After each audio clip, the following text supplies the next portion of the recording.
On day 1, I spawned in as baby Lava Godzilla next to my peaceful volcano home. Son, you're finally here! Just then, soldiers began to jump out from the nearby trees, and in an instant, we were completely surrounded by water troops. Subject spotted! Fire away! They began to blast at us with high-powered water. Ah! We've been found! Come with me, now! I followed my father with the troops right on our tail, but we were then cornered by a water mecha Godzilla. More lava kaijus. You monsters have lived in our world for too long. It's time you go extinct. He fired a powerful beam of water right at me, but my father jumped in the way. Dad! Ah! Bozo! All of us kaijus are in danger! Run! Now! On day 2, I ran for my life while hearing water troops surround the forest all around me. Oh no! In my panic, I accidentally ran straight into a river, which within an instant brought me down to 1 heart. Whoa! Water is lethal to lava kaijus? I better be careful. Just then, I heard the sounds of honking? I looked out, only to realize I was now within a Minecraft city, and it was full of villagers. Whoa, maybe they're friendly? Lava kaiju! Everyone, kill it! Oh no! I began to run throughout the city streets while all of the nearby villagers chased me with swords. Please stop it! It wasn't long until I was cut off by a fall to my death. What do I do now? But just then, a villager hit me with one of their swords. Ah! From my pain, I shot out lava all around me, causing all of the villagers to freak out. Ah! Oh, the pain! Whoa, I have lava powers? I noticed from all the chaos that one of them dropped a map? After picking it up, I saw that it was titled the Lava Atom. What's that? It sounds powerful. But before I had any more time to think, I heard a loud shotgun coming from nearby. What's going on over there? On day 3, I reached the outskirts of the city where a gas station owner was shooting at a small lava turtle. Oh, these stupid kaiju pests need to learn to stay out of my town! Hey, I ran in and used my lava ability right at him. Ah! Hot! I'm gonna call 911! Wowee! Time to get me some potato chips now. Thanks, mister. No problem? Man, everyone seriously hates us lava kaijus. Maybe if I find this lava atom, I can find my dad again. The lava atom? Wah! Oh, you know what that is? The lava atom is the first of 5 lava cores in the world. The one who collects all 5 can summon the ultimate lava kaiju, the strongest being in the world. If I can summon it, I can save my dad and stop that water army. I know what I have to do. Just then, the clouds around us became cloudy. Oh no, it looks like it's gonna rain. We must find cover. On day 4, the old turtle and I were following the map, being covered by forest trees. One hit from that water, and I knew I was done for. It wasn't long until we made it to a highly secured laboratory with more water troops. So, the lava atom is there. As I said this though, the skies began to clear. Ah, perfect timing. I slowly made my way inside and made sure to avoid any of the soldiers on patrol. Phew, that was close. Intruder! Oh no! The water forces were alerted, so I ran until reaching a lab room. There in the center was what I was searching for, the lava atom. I think he went this way. I better be quick. I ran up and collected the atom, which caused the lava within me to burn. I grew larger in size, gained 5 more hearts, and could now shoot out beams of pure lava. These items also make me stronger. Just then, more troops entered the room. Oh no! He took the lava atom! Stop him now! On day 5, the men began to charge at me, but I shot out a beam of pure lava at them. Oh, that little kaiju missed. He doesn't know how to fight. Finish it! Ah! Lava! It burns! The lava that I shot out and missed poured directly on them, defeating them.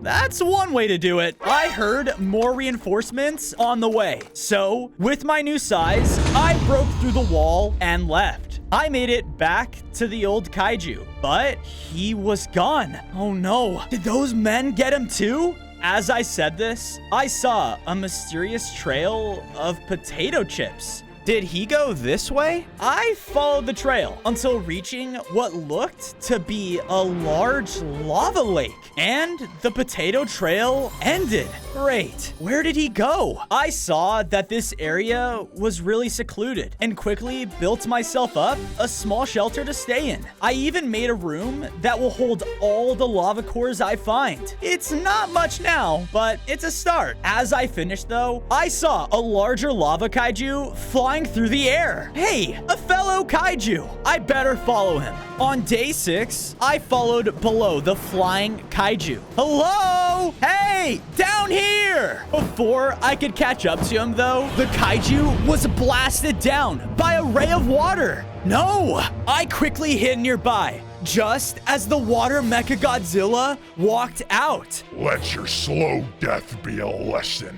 I have something special planned, and you filthy kaijus will never see it coming. He walked away, leaving the kaiju there to die. Hey, are you all right? Another kaiju? Hurry, take this. He threw me over a lava compass. What's this? With this, you can find the ignited magma, a lava core. I'm not going to make it. Please, save our people. No! The death of the kaijus has to stop. I better follow this compass. I followed to where the compass was pointing me towards until being met by a destroyed-looking civilization. On day 7, I walked into the center of the farm and saw within it were mutated animals? You guys look so cursed. Who you calling cursed, bud? I looked over and saw one of the animals was a tiny sheep chicken. Oh, okay, look, I don't mean any harm. I'm just here for... Nope! You're a monster made out of lava, just like that Forbidden Farm. I am not helping you. Wait, the Forbidden Barn? Yep, that very thing that turned all of us perfect little people into this. I looked over at a burning barn that was radiating heat over the entire terrain. The ignited magma. It's gotta be in there. I ran inside, but there was nothing here? I'm confused. Shouldn't the ignited magma be here? Just then, a small gorilla darted out of the barn. I got it! I actually got it! What the? Hey, get back here! I chased after the gorilla until he brought me into a neighboring jungle. He clearly knew it very well and used his surroundings to easily evade me. But I made it to a clearing, and I could tell that visitors were definitely not welcomed. On day 8, I was surrounded by a group of gorillas. Hey, the gorilla quickly placed the ignited magma down on a special pillar as a booming voice spoke. Good job. Who said that? I spun around to see a fiery tower-sized gorilla. Wait, Lava King Kong? You're lava too? All kaiju have been infested with lava from the nuclear volcano. What's that? Never mind that. Leave here at once. He swung at me with his massive fists, knocking me all the way back to the entrance. Ah! Hey! I'm not leaving without that lava core. I need it to unleash the legendary lava kaiju. What's so funny? You wish to do the impossible. Come with me. I followed King Kong to a very intricate looking course within the jungle. There was parkour, strength tests, and a final challenge. What's that for? Do you really think you have what it takes to unleash the ultimate kaiju to stop the water forces? Then you must prove it to gain the ignited magma. But I think you will fail miserably. Oh, you are on. On days 9 to 10, I began the trials, running in and jumping between the jungle platforms. But as I looked down, I saw that if I fell, I'd land right into water. I can't mess this up. Man, now! Under his command, the gorillas all began to launch bananas at me? Hey, not fair! One of them hit me head on, almost making me fall. Whoa! This guy stinks! I thought about my father and how I needed to get him back. So I pushed through and was able to make the last jump. From there, I was stopped by a large wall of water, my #1 weakness. Strength comes from both force and your mind. That's it! I use my lava attacks to turn the entire wall into cobblestone. And I use my brute force to break through it. Aha! Now for the mysterious final challenge. What's the final trial? It is me! Wait, what? He rushed in. Whoa! He was doing everything he could to take me down. I don't stand a chance against him. I'm still too little. My eyes then spotted something up in the trees. A large skull. That's it. I shot out a lava beam, which burned away the vines and caused the skull to fall. Oh no. It fell right into the arena, knocking Kong aside. Yes, I did it! On days 11 to 12, I went back to the ignited magma and grabbed it. Because of this, I grew even stronger and gained 5 more hearts. Whoa! I'm even closer to summoning the ultimate kaiju. Hopefully sooner rather than later. The water forces grow stronger by the day. Why do they hate us so badly? I mean, what did we ever do to them? In the past, humans and kaijus lived peacefully with one another. That is, until a volcano erupted. One that shot out pure radiation. It changed everything and killed thousands of humans. And what did they do? They blamed us for it. Are we the ones that really did it, though? I need to find out more. Just then, I heard a voice out in the jungle. Area clear. Check over there. I went over and saw that the water forces had almost found Kong's empire. Soon enough, there won't be anywhere we can hide. Come on, you guys can come with me. I led King Kong and all of his monkeys back to my base before any of the troops can spot us. It's not a jungle, but it'll do. This place is way better than any jungle, young man. I looked over and saw the old turtle kaiju. Hey, there you are. Yep, and while you two were out monkeying around, I found something. When you're finished with these rude apes, I'll be waiting over here.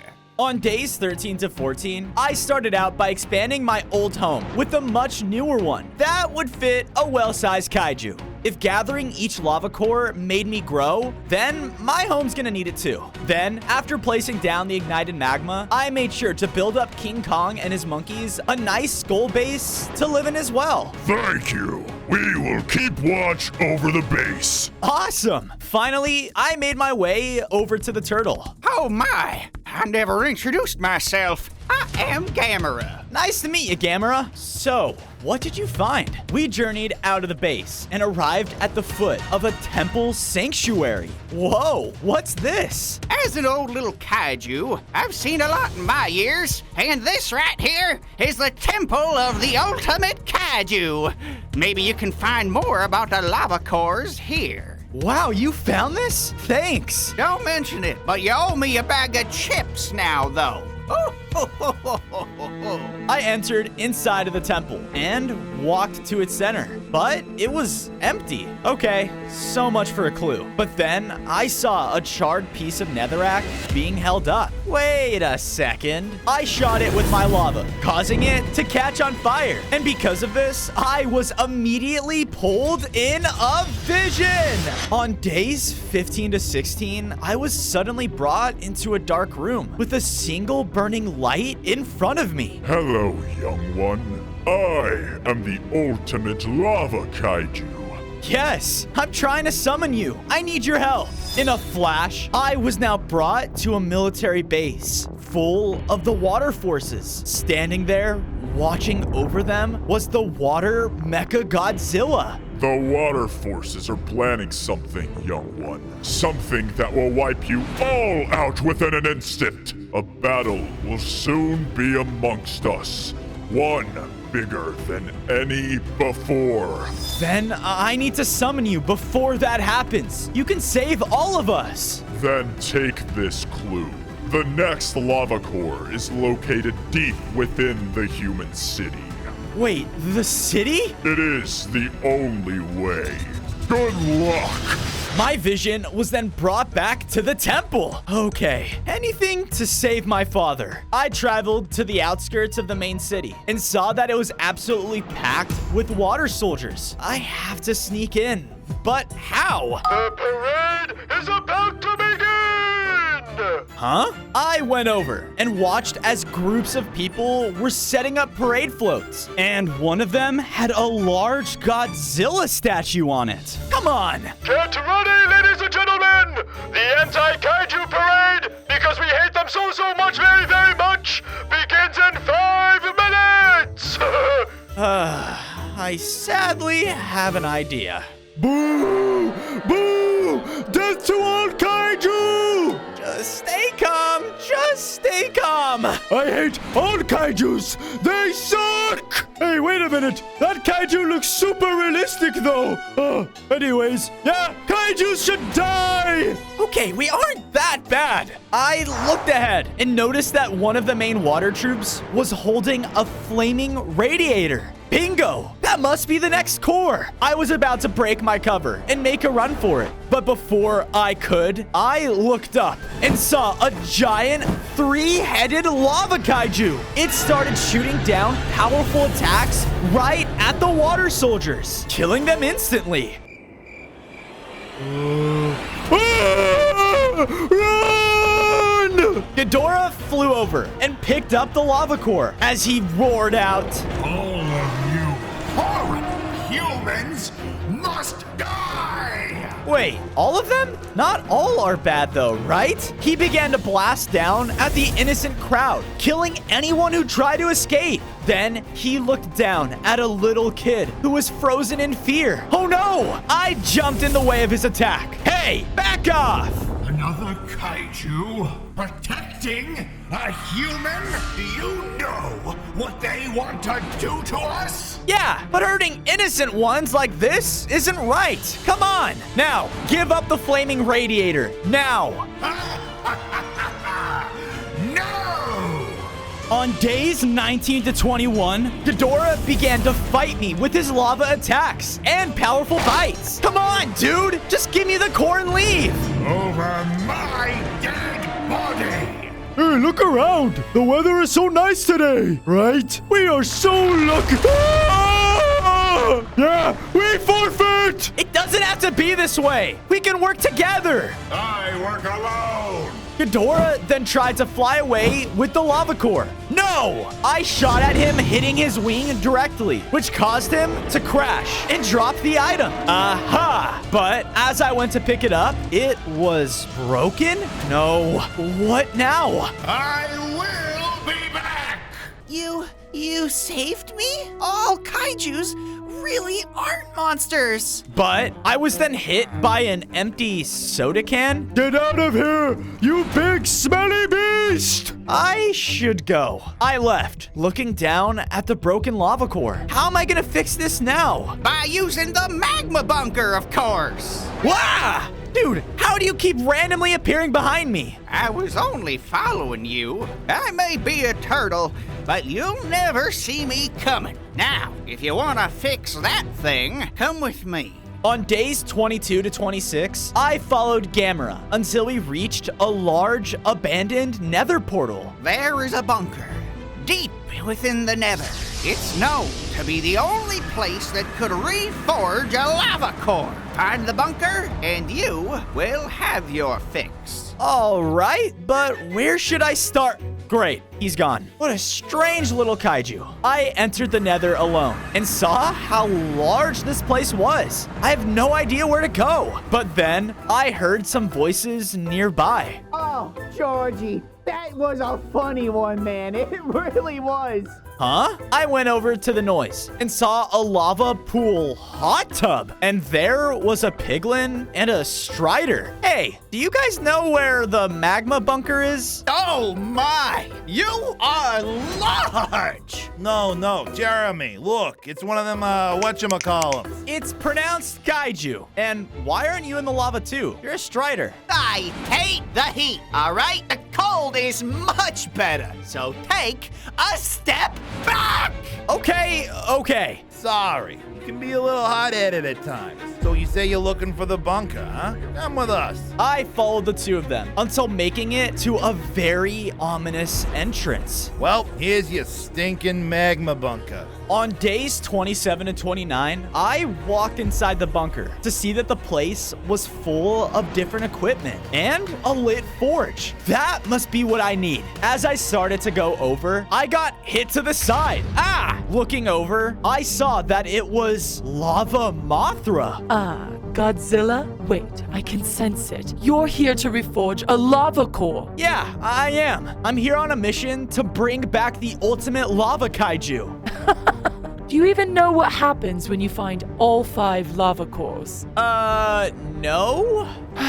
Well, you will. Ever since the day the nuclear volcano erupted, everything changed. I mean, look around. Most kaijus breathed in its lava radiation and turned into what we are now. So all of the humans thought we were the ones to make and unleash that volcano to become even more powerful to dominate this world. But that is just not true. Okay, but who did it then? All I know is that the kaijus enjoyed peace with the humans. At least, most did. Mothra then brought me closer to the forge, where I saw a list of ingredients. If you wish to forge a lava core back together, you must go out and bring me back these ingredients. On days 30 to 32, I went out through the nether and started to collect the ingredients. I had to grab a few crimson fungus, a piglin sword, sorry, and lastly, wow, would you look at that? 1 nether bone. That's everything. And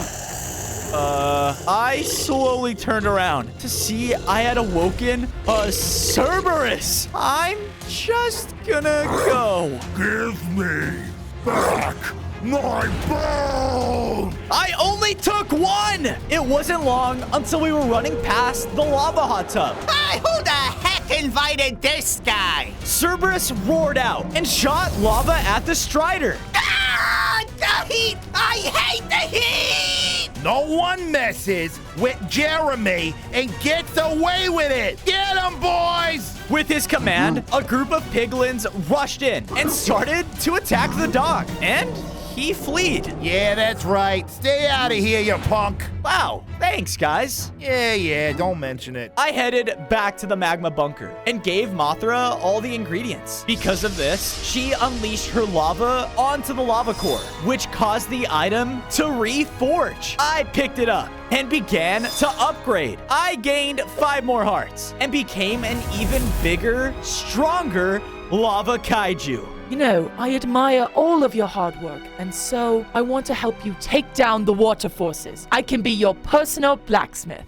On days 33 to 35, Mothra and I traveled back through the portal into the overworld, but we appeared in an unfamiliar desert. this isn't where I came in. Where are we? Suddenly, Mothra was hit back by a beam of water. No! I tried to run to her, but was ambushed by water soldiers. Hey, get out of my way! I was about to attack them all, but then I was hit by a watery blast. Ah! There he was, the water mecha Godzilla.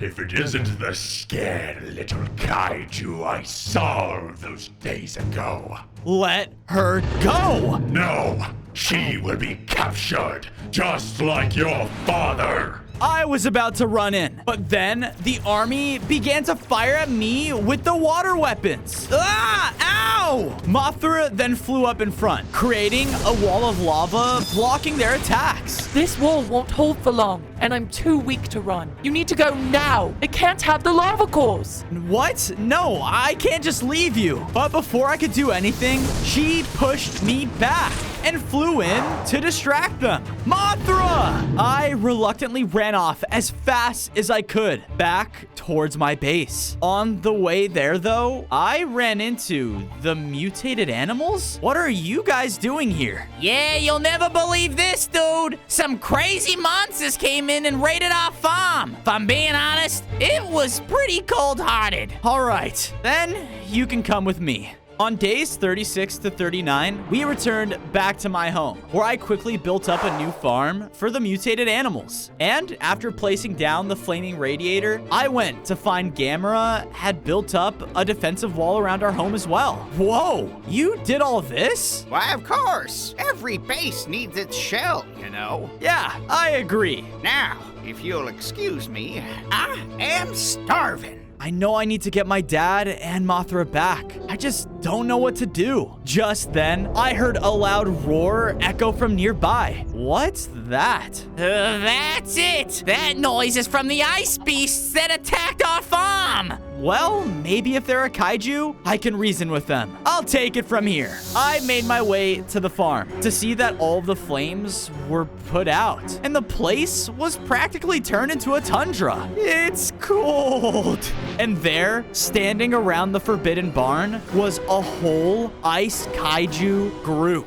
On days 40 to 44, I got closer to overhear the ice kaijus. Sorry, boss. It's not here either. No, it has to be. Hey, this is my friend's home. You can't just force them out like this. Yeah? Well, mind your business. We're here looking for a lava core. Oh yeah? Well, you're too late. It's already mine. Oh, really? Get 'em, boys! Oh no! His icy brutes came running in to attack, while their leader shot out ice from behind. Ow! The brutes were getting close, so I used my lava to shatter out of the ice. And with one lava attack, I was able to take out all of the charging brutes. All right, tough guy. Let's see if you can handle this. He slammed into the ground, causing a huge Arctic maze to form around us. Great, I'm trapped in. I gotta find a way to find the exit. But as I started to go through the maze, I could feel how the cold was weakening me. Urgh. Okay, gotta hurry.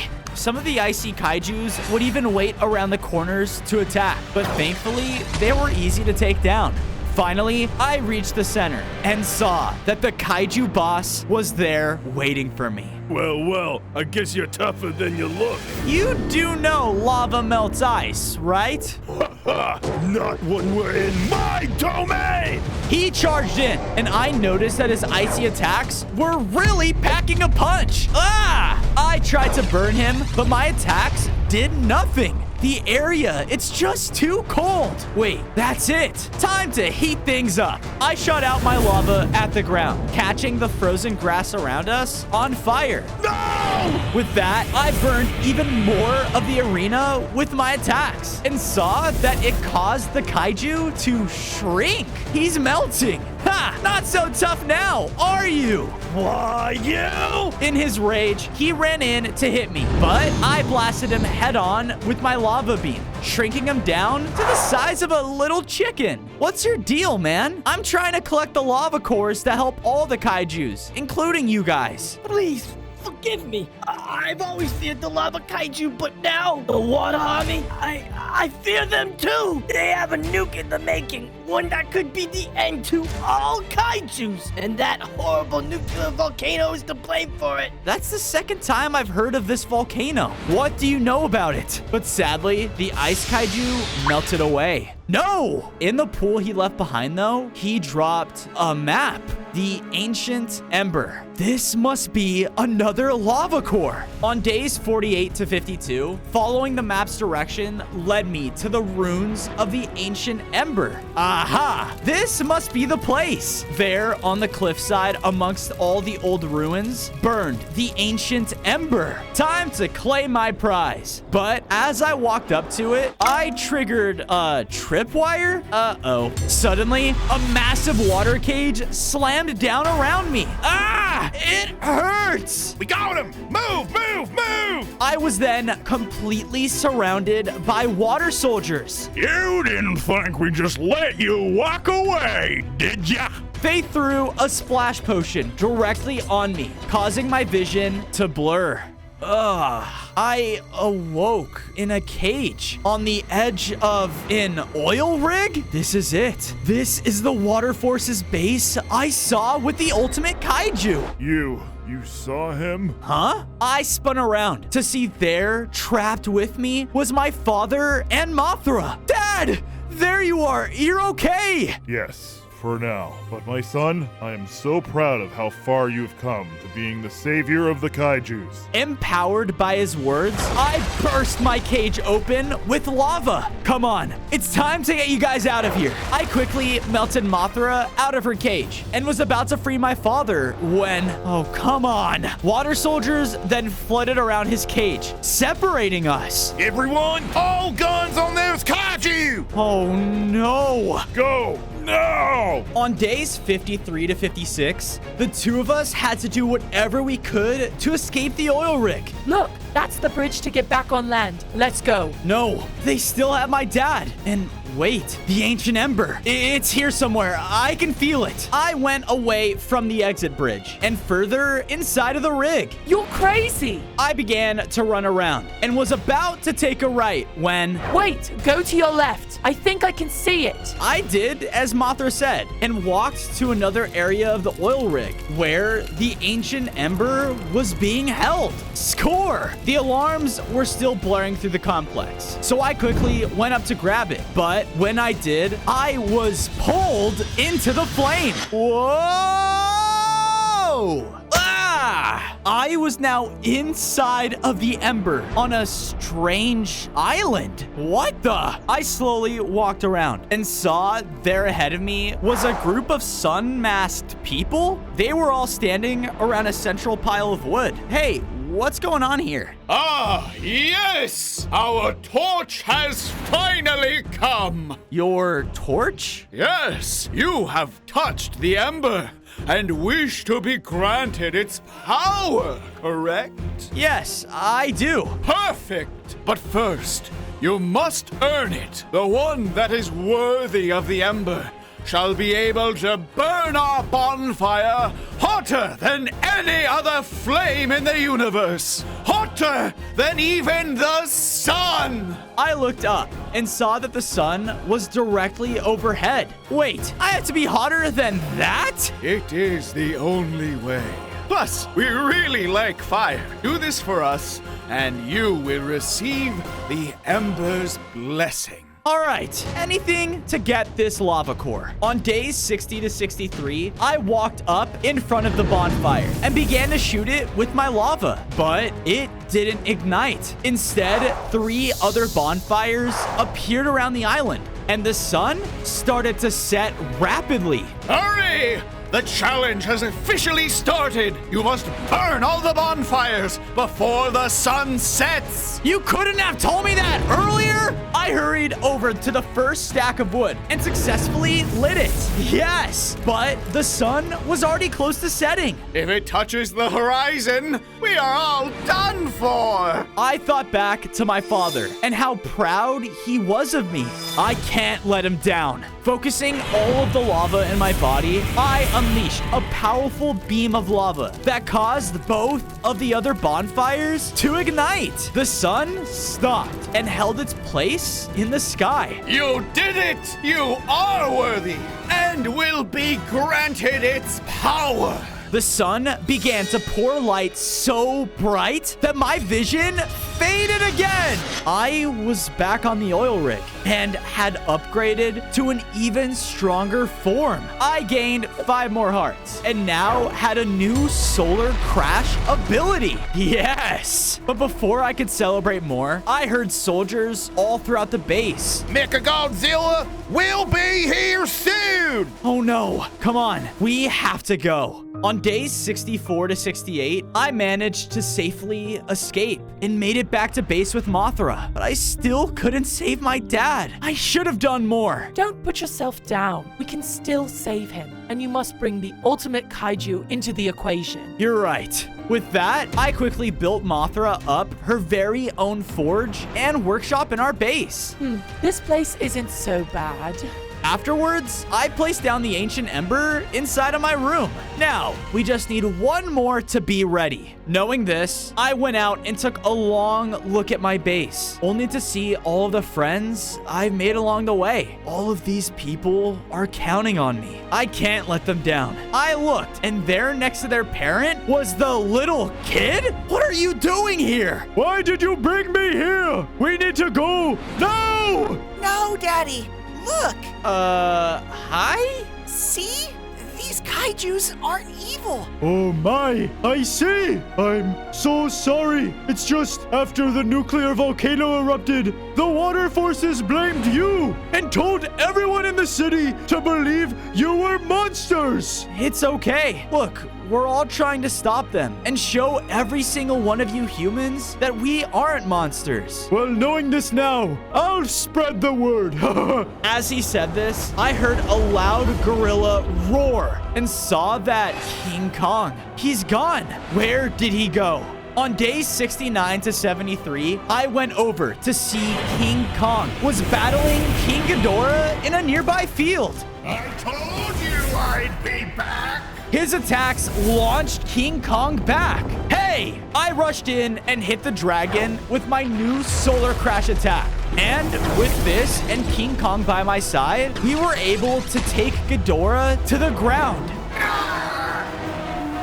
Stop this now! All humans should be disposed of. Trust no one but yourself. Give me the lava cores, and I will show you. As he said this, the little kid and their dad walked up to a nearby hill. Look, these people don't see us as monsters because we showed them we aren't. People can change? I was wrong. It's all right. Look, we only need to find the last lava core in order to stop the water forces. You don't know? What do you mean? I went with Ghidorah as he led me to a large volcano that overlooked the city. The last lava core is the hardest to obtain out of all of them. It's highly secured in that. Is that? Yes, that is the nuclear volcano. On days 74 to 77, I got a closer look at the volcano. Wait, I'm supposed to go inside of that? But how? Look at the size of me. Did I hear you need my assistance? Whoa, how did you know? I have incredible hearing. Anyways, take this. It should help you out with your little problem. She threw over a mysterious potion. Oh, okay, thanks. I picked it up and drank it, which caused me to shrink. And shrink. And shrink! What the? I'm super tiny now! Yep, and adorable. Now hurry, it only lasts for an hour. I quickly made my way closer to the entrance of the volcano, where I saw the water soldiers had built a work site inside. And they were massive now. Whoa! I gotta be careful not to be stepped on. I snuck through a crack in the wall and entered into another chamber where a large nuclear missile was being built. The water nuke. The water nuke is almost complete, sir. Yes, yes. When it is, we can finally destroy all the lava kaiju.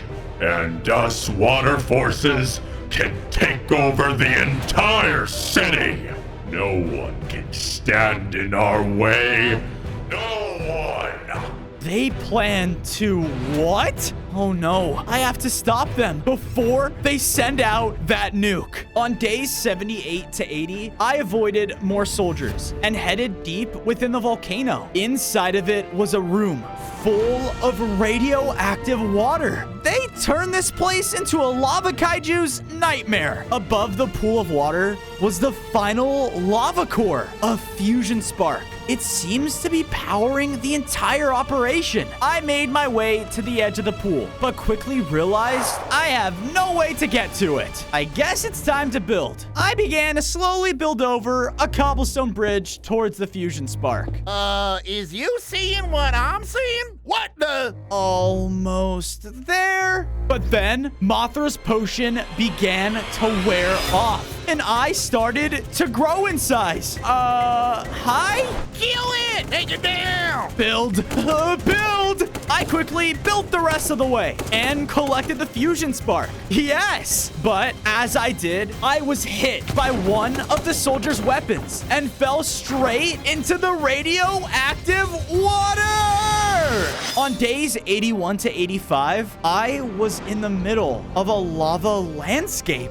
Hello? A large flash then revealed a massive lava kaiju, which looked familiar. I am the ultimate lava kaiju, and I see you have finally collected all 5 lava cores. Yes, I have. All to summon you and save my people, especially my dad. Oh, young one, when will you realize these cores, this adventure, they have shaped you into being the strongest kaiju this world has ever known? Wait, what are you saying? I'm saying that you, Fozo, are the ultimate lava kaiju. With the power of the lava cores, it is now up to you to save your kind. The kaiju then merged with me, transforming me into the ultimate lava kaiju. I gained 10 more hearts and felt so powerful. I burst out of the radioactive water pool as my presence turned it back into lava. On days 86 to 90, I tore through the hall and back into the laboratory, but the water nuke was already gone. No! Then I heard a laugh coming from the computer. Wait, Water Mecha Godzilla, where's the nuke? You think you can still stop us? My army has done things like this for decades. What do you mean? We are the ones who set off the nuclear volcano. We are the ones who caused the death of all those humans. Oh, so you were to blame, and we could gain control in the aftermath. No! Yes, and now we have built the perfect weapon to take you all down. See you soon, Ultimate Kaiju.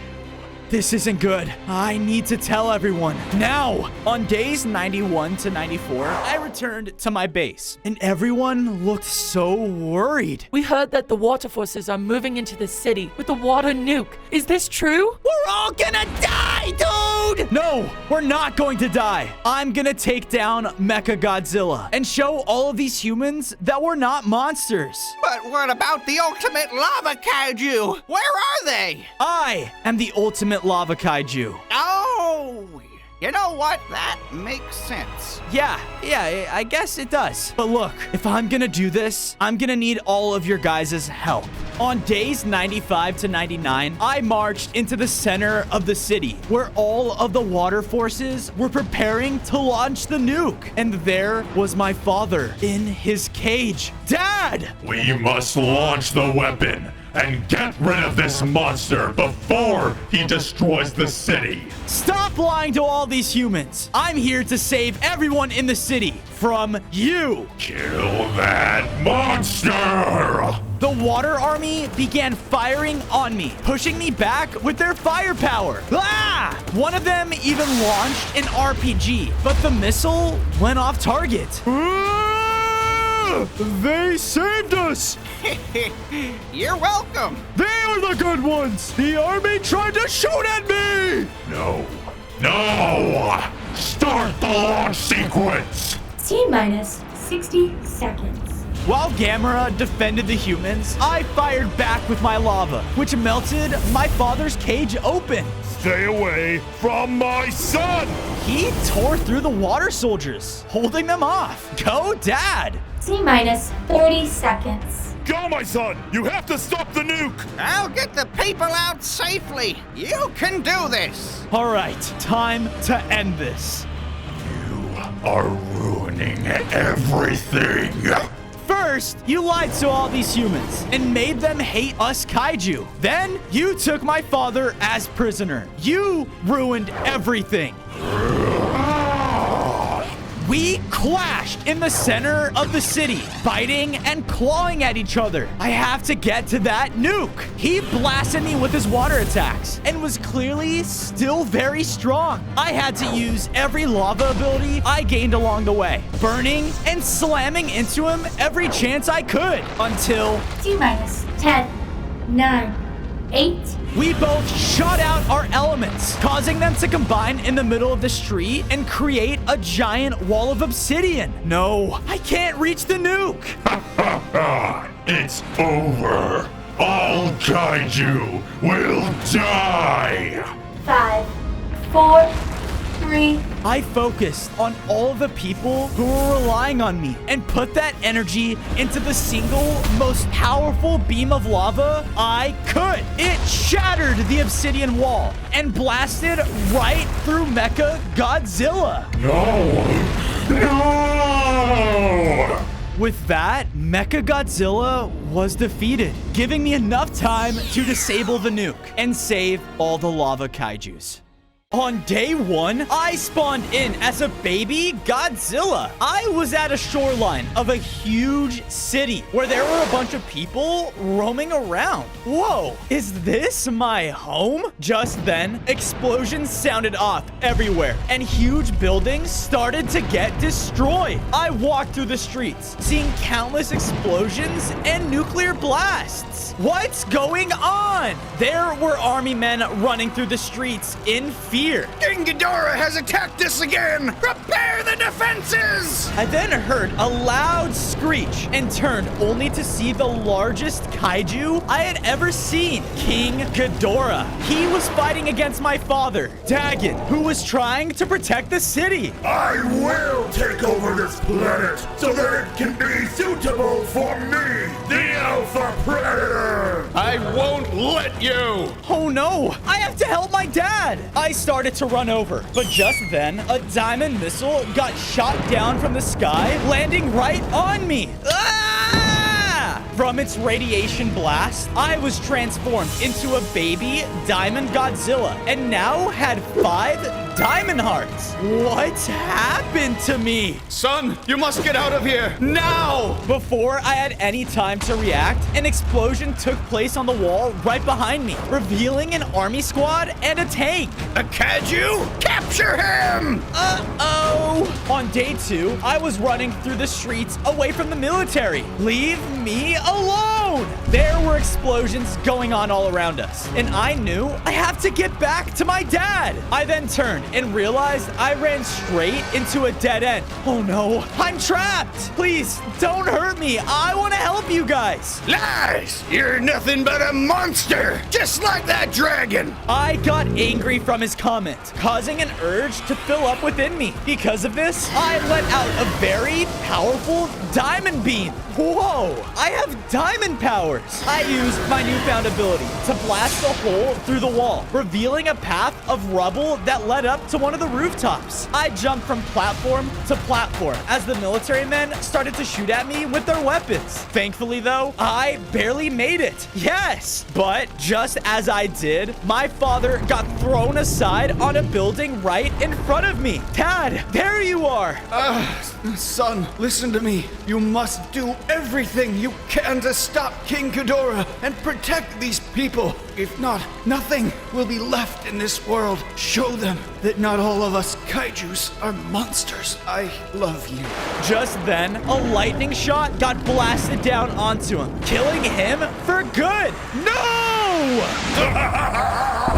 In time, I will be in my full power. And when I am, this entire world will suffer under my rule. He shot out a gravity beam down onto me.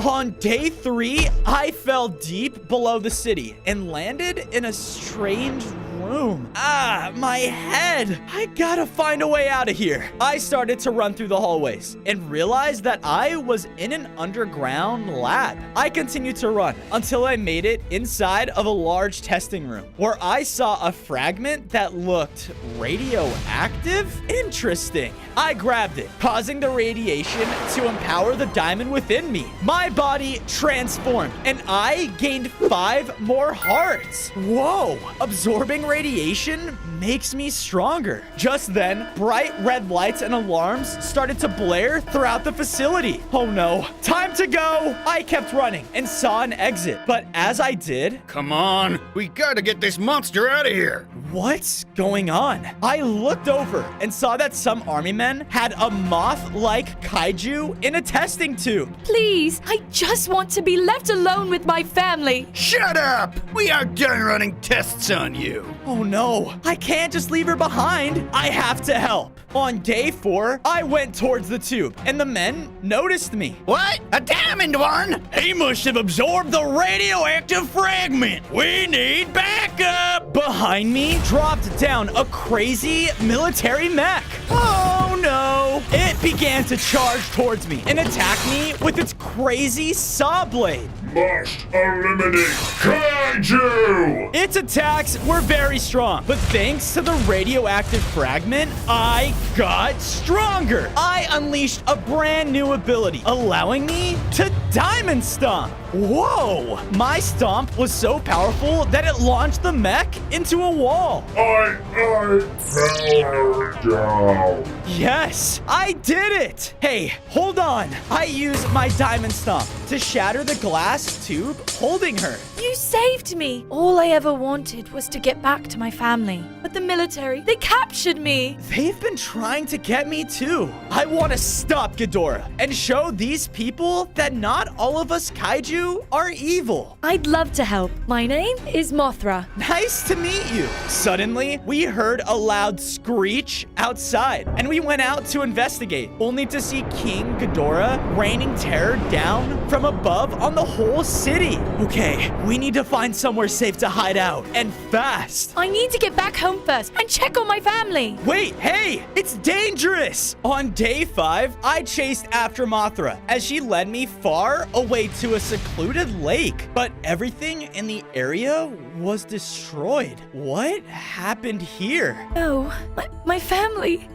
We lived here, but they must have been taken. By who? I looked around for any clues until I saw a path of destruction that led out towards a beach. And in the far distance was a scary-looking island. Could they be there? That place is Skull Island, and it's very dangerous. Time to prepare then. Before I set out on my journey, Mothra and I cleaned up the area, and I gathered enough materials to build us both large homes. I promise you, Mothra, I will go and find your family. thank you again. My family can repay you too. They own one of the radioactive fragments. That's the fragment that made me stronger. There are more? Yeah, there are 5 fragments scattered throughout the world. And if that first one made you stronger, what's to say this one won't? I'll do anything to become strong enough to take Ghidorah down. Wish me luck. On day 6, I went out and reached the shore of Skull Island. This place isn't so bad. Who wouldn't want to live here? Never mind. I looked around until I found a path of destruction leading into the large Skull Mountain. Beyond the entrance was a pit of lava with jagged rocks leading across. Okay, Godzilla, no biggie. I started to leap between platforms using my diamond stomp to propel me across. Woohoo! This is easy. But as I said that, all of the island's plants around me all began waking up. Visitors are not allowed! They started to defend their home by shooting thorns and plant matter at me. Ow! Ouch! Hey! I then unleashed my diamond breath attack to stun the ones closest to me. But then I made the final jump and made it fully to the other side. Yes! I looked out to my new surroundings and saw a lush gorilla empire. And down in a valley at the center of it all was the giant gorilla, King Kong, dueling against a T-Rex? On day 7, I watched as King Kong was putting on a show for his home by beating into the dinosaur with his massive fists. Is that all you got? With one final swing of his arms, the T-Rex slammed down, defeated. Note taken. Don't mess with this guy. As I said this, gorillas jumped out from the trees, landing behind me. Intruder! In one mighty leap, King Kong crashed down, startling me. What are you doing in my kingdom? I'm here for a family of moths that it seems your people stole. Follow. In another mighty leap, King Kong sprung away deep into his kingdom. I did as he said, until I arrived at a throne where Mothra's family was held in cages. Let us go! And to the left of Kong's throne was the radioactive fragment. I need that! No, I need it, now that my mighty battle axe has been stolen. Your axe? Yes, without it, I am not nearly as strong for my battles. But with that fragment, hopefully I can grow stronger. How about a deal, King? If I return your axe, you free Mothra's family and give me back that fragment. Deal. On day 8, I journeyed through Skull Island, looking for any sign of King Kong's axe, until I saw a grand tree in the center of the forest. And high up, laying on one of its branches, there it was. Now, how do I get it? I used my diamond breath to try and break the tree limb, but it was no use. All I was doing was shaking the entire tree. And because of this, storming out of its roots was a treant guardian.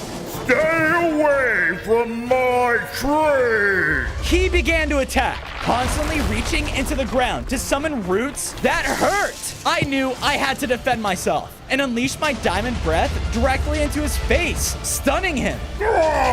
Look, stop fighting. All I want is that axe, okay? I'm not trying to hurt your tree. That axe is owned by that stupid gorilla. His empire is polluting my home. I just want it back to how it once was. I'm confused. What are you talking about? The treant brought me over to an ancient spring, but it was corroded and the water was polluted. I used to love this spring, but now it is a total wasteland. That's horrible. I looked out over the water and felt an urge within me. Hold on. I focused all of my power on using my diamond breath into the spring. Because of this, the diamond energy purified the polluted water and all of the nature around it. Whoa. Oh my, thank you. You helped me. so I will help you. You can take the axe. On days 9 to 10, I retrieved the axe from the tree before hurrying back to Kong's empire. But something was horribly wrong. They're under attack. Flames were burning down every tree in the area as gorillas were running away. What's going on?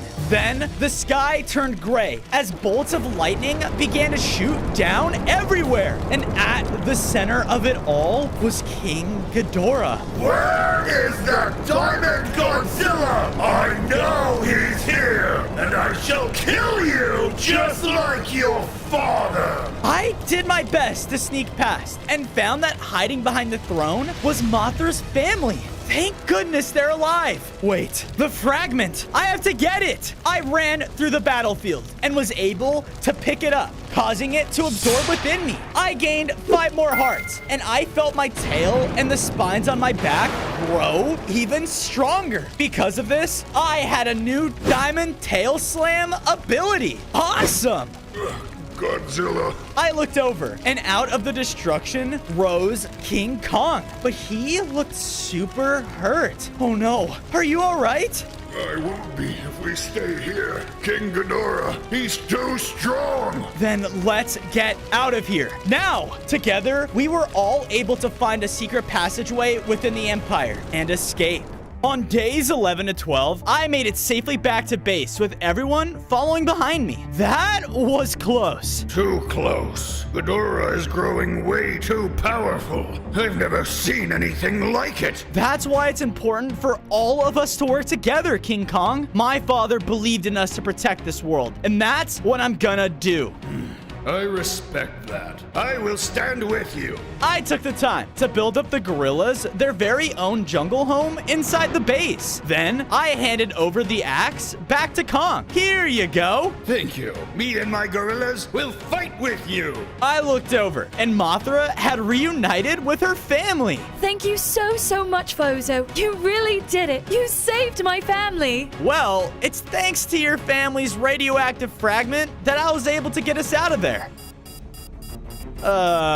Where is that coming from? I followed the noise out of my base, and in the sand of a nearby beach was some sort of mechanical device. Is this a tracker? Suddenly, a massive cage fell around me, and I was ambushed by a group of military men. Nice work, boys. You are coming with us. On days 13 to 14, I found myself inside of a weird-looking cage in some sort of military lab. Staring me down on the other side of the bars was an admiral. Just as ugly as the rest of them. Hey, I'm trying to help you humans. Let me go. Oh, shut up. You're a monster just like that wicked King Ghidorah. Man, start the experiment. The what? An army man flipped the switch, and my whole cage erupted with electrical energy. Ah! Because of this, I felt like I was about to collapse. I felt so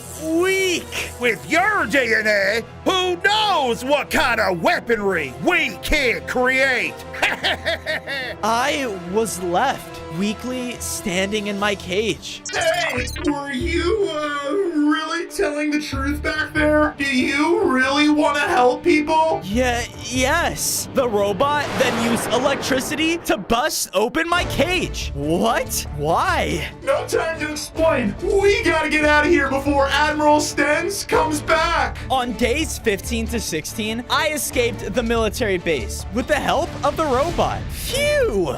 The military is doing everything they can to overpower you and Ghidorah, but clearly they got it all wrong, pal. Yeah, I just want to show them that I'm trying to do the right thing. Speaking of that, why did you save me? Because everyone in the army treats me like a joke, like some kind of mobile trash can. I just want to show the world that I can be, well, more. I think you and I will get along just fine. Throughout the city, I heard the strangest sounding siren. What is that? We followed the noise and looked out to see a tall, lanky creature with a siren on its head. That is also why I kind of got you out of there. That's Siren Head. He stole one of those radioactive fragments and is now going on a rampage. Oh no, we need to stop him, and I need that fragment. I was about to run out and challenge Siren Head, but when I looked back up, it was gone? Where did he go? On days 17 to 18, I sent the robot back to my home and went in search of Siren Head. I was looking throughout the whole city as a fog started to form. Where could that thing be? Attention, civilians! An extremely dangerous diving Godzilla has escaped! That's not good. I better stay stealthy. Stealthily? I can help with that. What the? Ah! Shh, dummy. Stay quiet. Oh, I guess you are really stealthy, Mothra. How can you help? I'll scout up ahead. Don't you worry. Mothra flew up above the city and started to fly directly from above. She would use her insect eyes to peer throughout the fog and scout out every street for me. Psst, Bozo, this way. I followed her quietly through the streets until we reached a city park. There, wrecking a whole Ferris wheel, was Siren Head. Now's our chance. On days 19 to 21, I ran out onto the park to face Siren Head. Hey, you! The tall figure slowly turned towards me. Ah, the Diamond Godzilla. I've heard so much about you.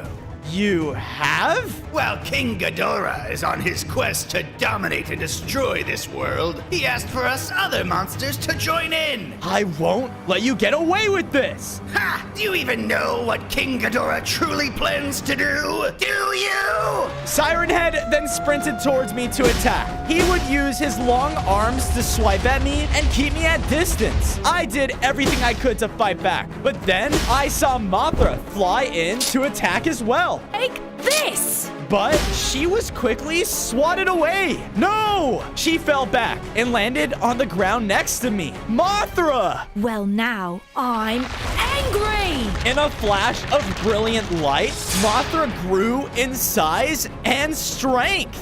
Whoa! She flew up and spread her wings wide, which caused shards of light to shoot down and pierce through Siren Head. Ah! I followed up with my diamond tail attack, taking him down for good.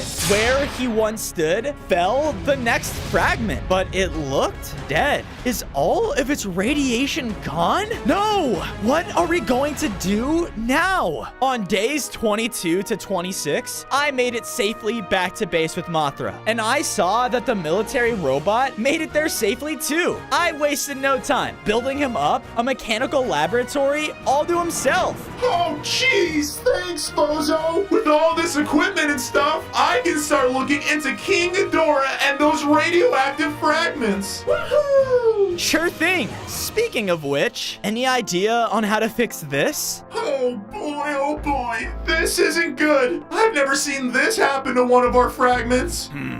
There's only one way I could guess how to fix it. You gotta get it contaminated with radioactivity again. Well, yeah, but how do we do that? I know of one place, but it's gotta be the highest security place in the city. On days 27 to 29, I made it to the heavily patrolled nuclear plant. Army men were roaming around everywhere, and they even had a giant tank patrolling the area too. I do not want to get hit by whatever that thing shoots. I looked towards the center of the site and saw that the massive cooling tower had a bright glow from the radiation inside. Okay, so I just gotta get my fragments in there. Got it. Now, to stay quiet and come... Godzilla! Alarms started to blast through the site, putting everyone on alert. Well, never mind. I started to power through the site, barreling straight towards the tower. Army men all around started to lay into me with their guns and weaponry. Knock it off. I swung my diamond tail in anger, destroying one of the nearby buildings. I just gotta get up there. I used my diamond stomp to propel me upwards to the top of the tower and threw the fragment inside. Because of this, it sunk into the nuclear pool below. Yes! But just then was a powerful shot from the tank. It crashed into the top of the tower and knocked me inside. Ah! Yeah! On days 30 to 32, I bursted out of the nuclear cooling tower in my upgraded form. I gained 5 more hearts and grew into an even larger Godzilla. I want all guns on that monster! Every gun in the base unloaded onto me, but their bullets just bounced off of my new and improved skin. Now, my turn! I unleashed my Diamond Breath attack, scorching all of the military soldiers in the sight. I felt bad, but they had left me no choice. Then, rolling into the area was a giant tank. Diamond Godzilla, surrender now, and maybe we will kill you quickly. You know, I can't do that. The tank wasted no time, firing right at me again. His missiles struck me, and my diamond hide reflected some of the damage. I then ran into fight, and we traded hits. Their armor was strong too, but I eventually got close enough to slam into the tank, finally destroying it for good. Yes! In the destruction, the tank had dropped a weird-looking GPS tracker. Maybe that robot will know just what to do with this. On days 33 to 35, I was making my way back home through the city when something felt off. The sky started to turn red, and the air all around became burning hot. What's that rumbling noise? Just then, a huge volcano rose out of the ground, overlooking the city. What's happening? Rising from its apex was none other than King Ghidorah himself. I better hide. Yes! Yes! With this, more allies shall join me in my conquest! Rise, Rodan! Bursting forth from the volcano were the massive wings of a magma pterodactyl kaiju. Your conquest, King Ghidorah, will be swift. Rodan flew over the city, dropping down pools of fiery magma in his wake. This isn't good. I need to get stronger before it's too late. On days 36 to 39, I rushed back to my base, handing over the GPS to the military robot. Any idea what we could use this for? Maybe I'll take a good look at this. I gave him some time to work as I started to walk around my base. I watched as Mothra and her family celebrated her upgrade and also looked at Kong's gorillas, enjoying their jungle home. I took some time to upgrade our home, building up more natural defenses and making it bigger and better in every way. And done. Perfect. I just wish my dad was here to see this. With that, I built up a claw-shaped monument to represent my father's pure strength. I'll avenge you, Dad, and make sure your wishes come true. I promise. Oh, jeez, Fozo! What? What is it, buddy? The GPS, it's like bugging out and stuff. I tracked its signal back to the military base. Something bad must be going on there. All right, then I guess I gotta go check it out. On days 40 to 44, I made my way towards the military base. When I started to hear fighting, Hold the line! what is going on? I ran up and watched as it seemed like the whole camp was fighting against a very large war mech. It would rain down barrages of missiles and wipe out groups of them at a time. I then saw it turn as the mech looked at the Admiral. War Mech Model 1, I order you to stand down! But the mech wasn't listening to his orders. No! Leave these people alone! The mech then focused on me and began to attack. It launched the same barrage of missiles at me, and they hurt a lot. I used all of my abilities at my disposal, but it just kept going. No, stop! Wait! Out of nowhere, the Admiral fired an RPG and hit the war mech right on his head. Because of this, it ran away in panic. No, you saved us, but why? Because, General, not all kaiju are evil. On days 45 to 47, I walked with Admiral Stentz deeper into their base, where he showed me even more destruction. I'm sorry, Diamond Godzilla. I'm sorry we treated you just like another one of those monsters. We were just trying trying to do what was right for our city. It's okay. I understand. Especially after what Ghidorah has been doing. It's wrong. Well, you see, that war mech we just scared away was supposed to defend us. We even put one of those radioactive fragments in it. But right when we did, everything went haywire and it attacked us. We couldn't control it. Wait, so the next fragment is in that machine? I don't know if I can stop it. It's powerful. Well, we did make it to stop you, but there just might be a way to exploit its weakness. Follow me. I went out and followed the Admiral as he led me to the edge of a tundra. The only real weakness that war mech has is ice. We can freeze it. We can destroy it. Some of our research notes an item deep in this tundra that could help you do just that. On days 48 to 52, I followed the Admiral's directions until I was so far inside the tundra that I couldn't see the city. I pushed forward until I found a giant lake that had been frozen over. There was an old frozen structure hovering over the ice as well. Interesting. As I approached it, I heard a loud crack, and in a flash of shattering ice, chunks of the lake thawed away to expose platforms heading towards the middle.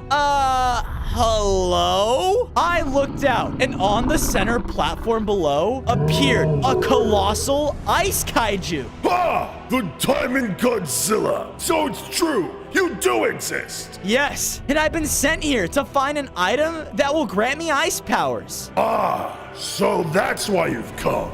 He looked up above him, and that's when I saw, floating in the icy cube, was an Arctic core. There, that's what I need. Well, if you want it, show me your worth! On days 53 to 56, a snowstorm formed as the ice kaiju started to attack. He would send out pulses of pure frost as I tried to jump from platform to platform. And as I got close, he would just push me back with his attacks.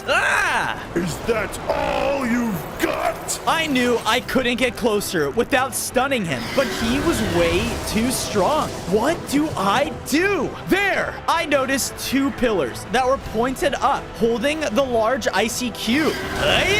Using my diamond breath, I blasted at both of them, breaking them. Because of this, the large cube crumbled and crashed right onto the kaiju.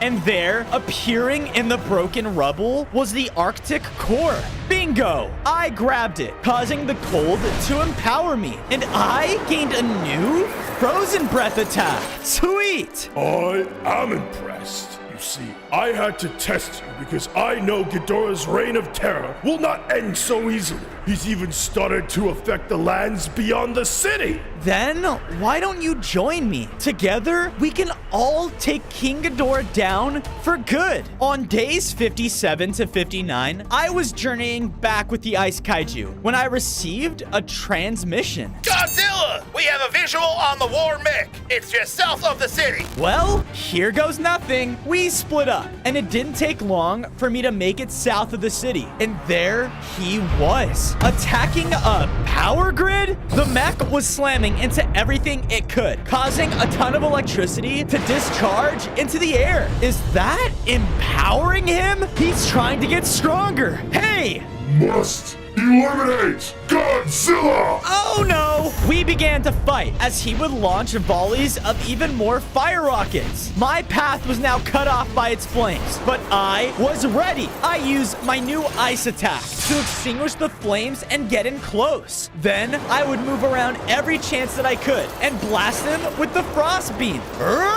I could tell that my new attack was starting to hurt him because he was moving much slower and slower. With one final diamond beam, I took him down for good. Yes, I did it. And there, where the war mech once stood, was the radioactive fragment that was powering him. On days 60 to 63, I went up and absorbed the fragment, causing me to grow even more powerful. I gained 5 more hearts, and now I can send out a large explosive burst of diamond radiation. Yeah! I went back to the military base and found Admiral Stens. Great work, Godzilla! Thank you! That's one less problem to worry about. But now, my men have nowhere else to regroup. Our base is almost completely destroyed! Well, Admiral, I have an idea that just might solve that problem. We all started to head back to my base when suddenly...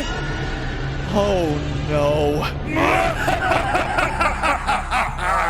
On day 64 to 68, I was face to face with King Ghidorah. The Diamond Godzilla! You really think you can stop me? That's what your father thought! And look at where that got him! Don't you dare speak about my father like that! Ah! I charged in recklessly, infuriated by his words. We began to fight as I tried to slam and blast him with everything I could. He was so strong though, and was taking my hits like they were nothing. Ghidorah's gravity beam hit me head on, knocking me back. I knew he was stronger than anything I had faced before. Fire! The army started to shoot up at Ghidorah with everything they had too, but he was just too powerful.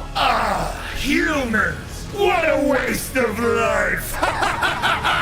In one attack, Ghidorah nearly wiped out all of the soldiers. Ha! The fact that you're still alive, Fozo, tells me that your diamond has actually strengthened you. Who knows how powerful I could truly become with that power? He then casted down a massive lightning strike onto me. Because of this, I began to pass out. On day 69 to 73, I woke up inside of King Ghidorah's volcano. Oh no. Hey, let me out of here. Just then, Ghidorah flew in, followed by Rodin. Silence! You have no right to even continue speaking to me! I am a god! No, you're wrong. You're not gonna get away with this.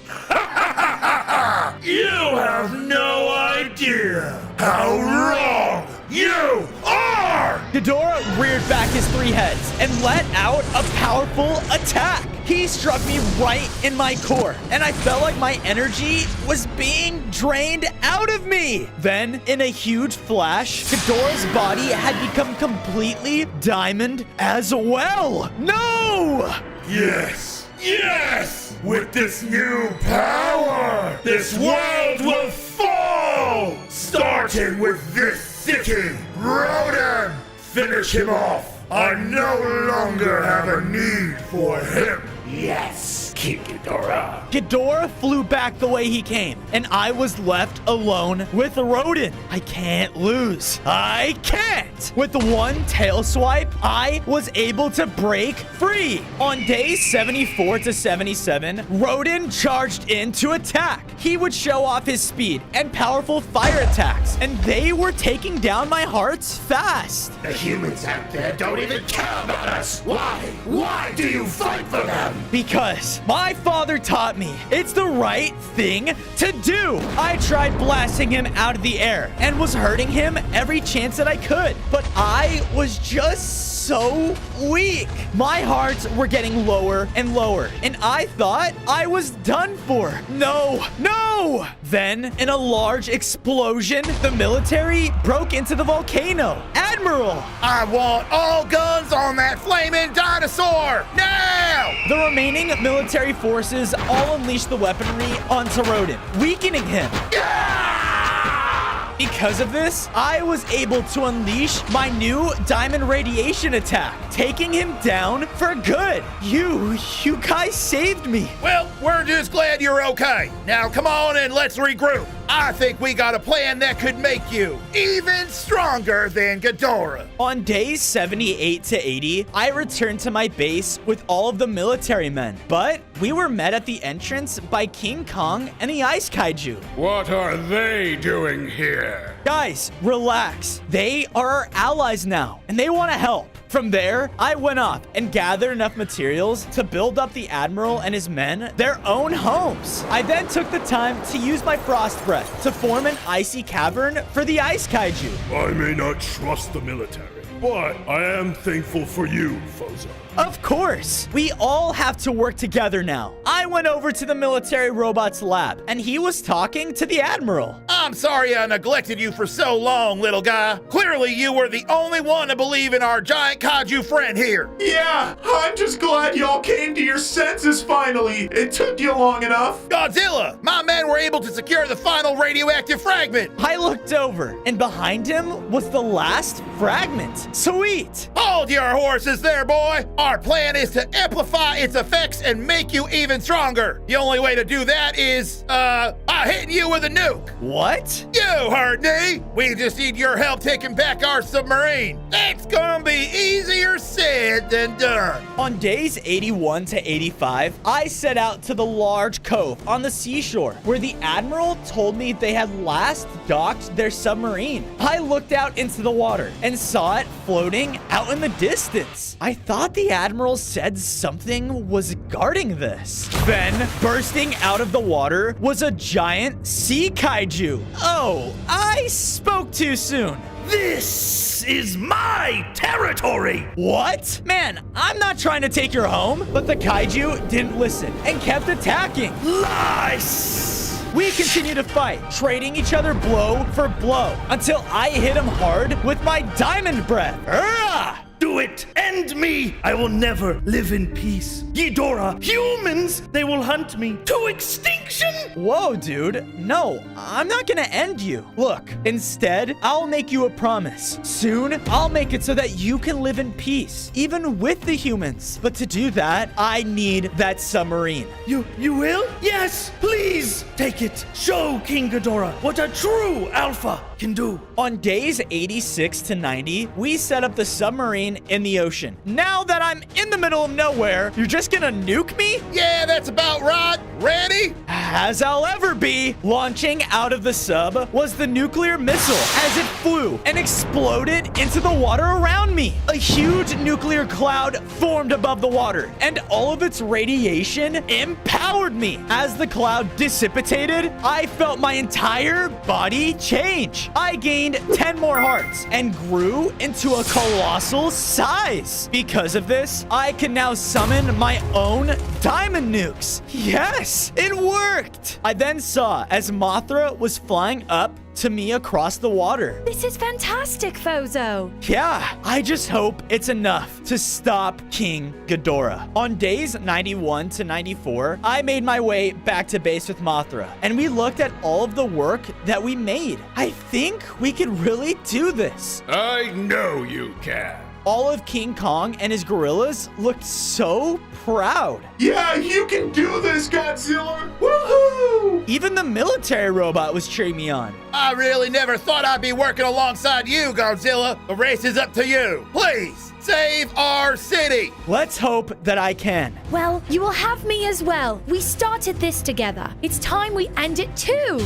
On days 95 to 99, Mothra and I arrived in the burning city, looking out to see the Diamond King Ghidorah at the peak of his volcano. So, you really did survive! No matter, I'll ruin you! Like the rest of this worthless planet! Not while we're still here! Me and Ghidorah rushed into battle. I used all of the abilities I gained along the way, like my diamond leap, to slam into him. Take this! He was taking hit after hit, but kept retaliating with his powerful gravity beams. Yeah! Mothra flew up and kept attacking with her beams of light to distract him. You insect! Because of this, he began to unleash attacks towards her. Hey, stay away from her! I ran in and tried to push Ghidorah back, but he didn't move an inch.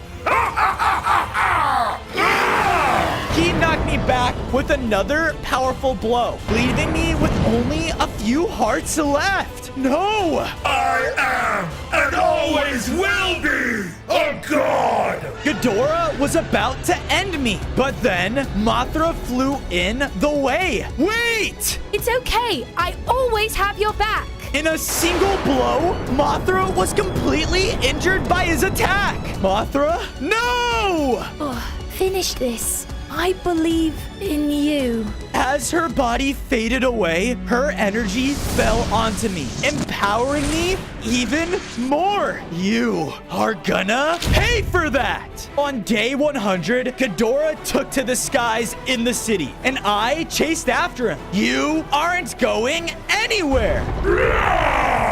Ghidorah shot at me with his gravity beams, but I just ran through them.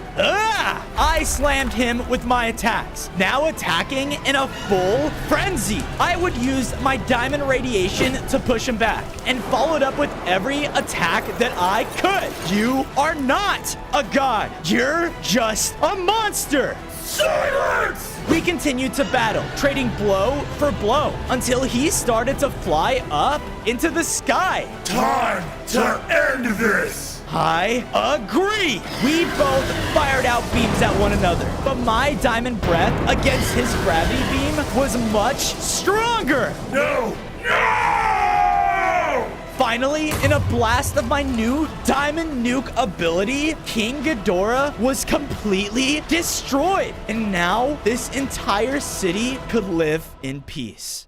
On day 1, I was a little lava serpent, out getting food with my older brother. Take this! Ha! Got it! Wow, you do it so easily.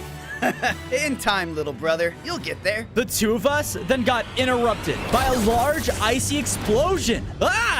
What the? Both looking over, we saw that our lava serpent home was being under attack. We both slithered over, only to see all of our people running in complete chaos as ice is being shot down from a giant ice eagle. Long ago, you serpents took something from me, my freedom, and I will take it back. An ice blast then shot right towards me. Watch out! My brother thankfully hit me out of the way as I turned around and saw the eagle fly over to take our home's sacred lava gem. No, that gem is what keeps us snakes warm. With this, I will return back to my rightful form, and you snakes will pay! I have to help our people. Go and find Dad, now! On day 2, I was slithering fast, trying to make it to my family's home. Since I was the smallest serpent, it was easier to avoid, but the hail was very overpowering. I finally made it to the top, but instead of seeing my father inside, I saw 2 ice creatures. Abigor said the head serpent would be here, but where? Abigor? Was that the eagle? I accidentally spoke too loud, which gained their attention. Who's this? A weak little serpent. Kill it! They both ran in, but my dad jumped just in time to defend me. Dad! Stay away from my son! He used incredible lava abilities, taking one of them down, but the other was able to blast him, weakening him.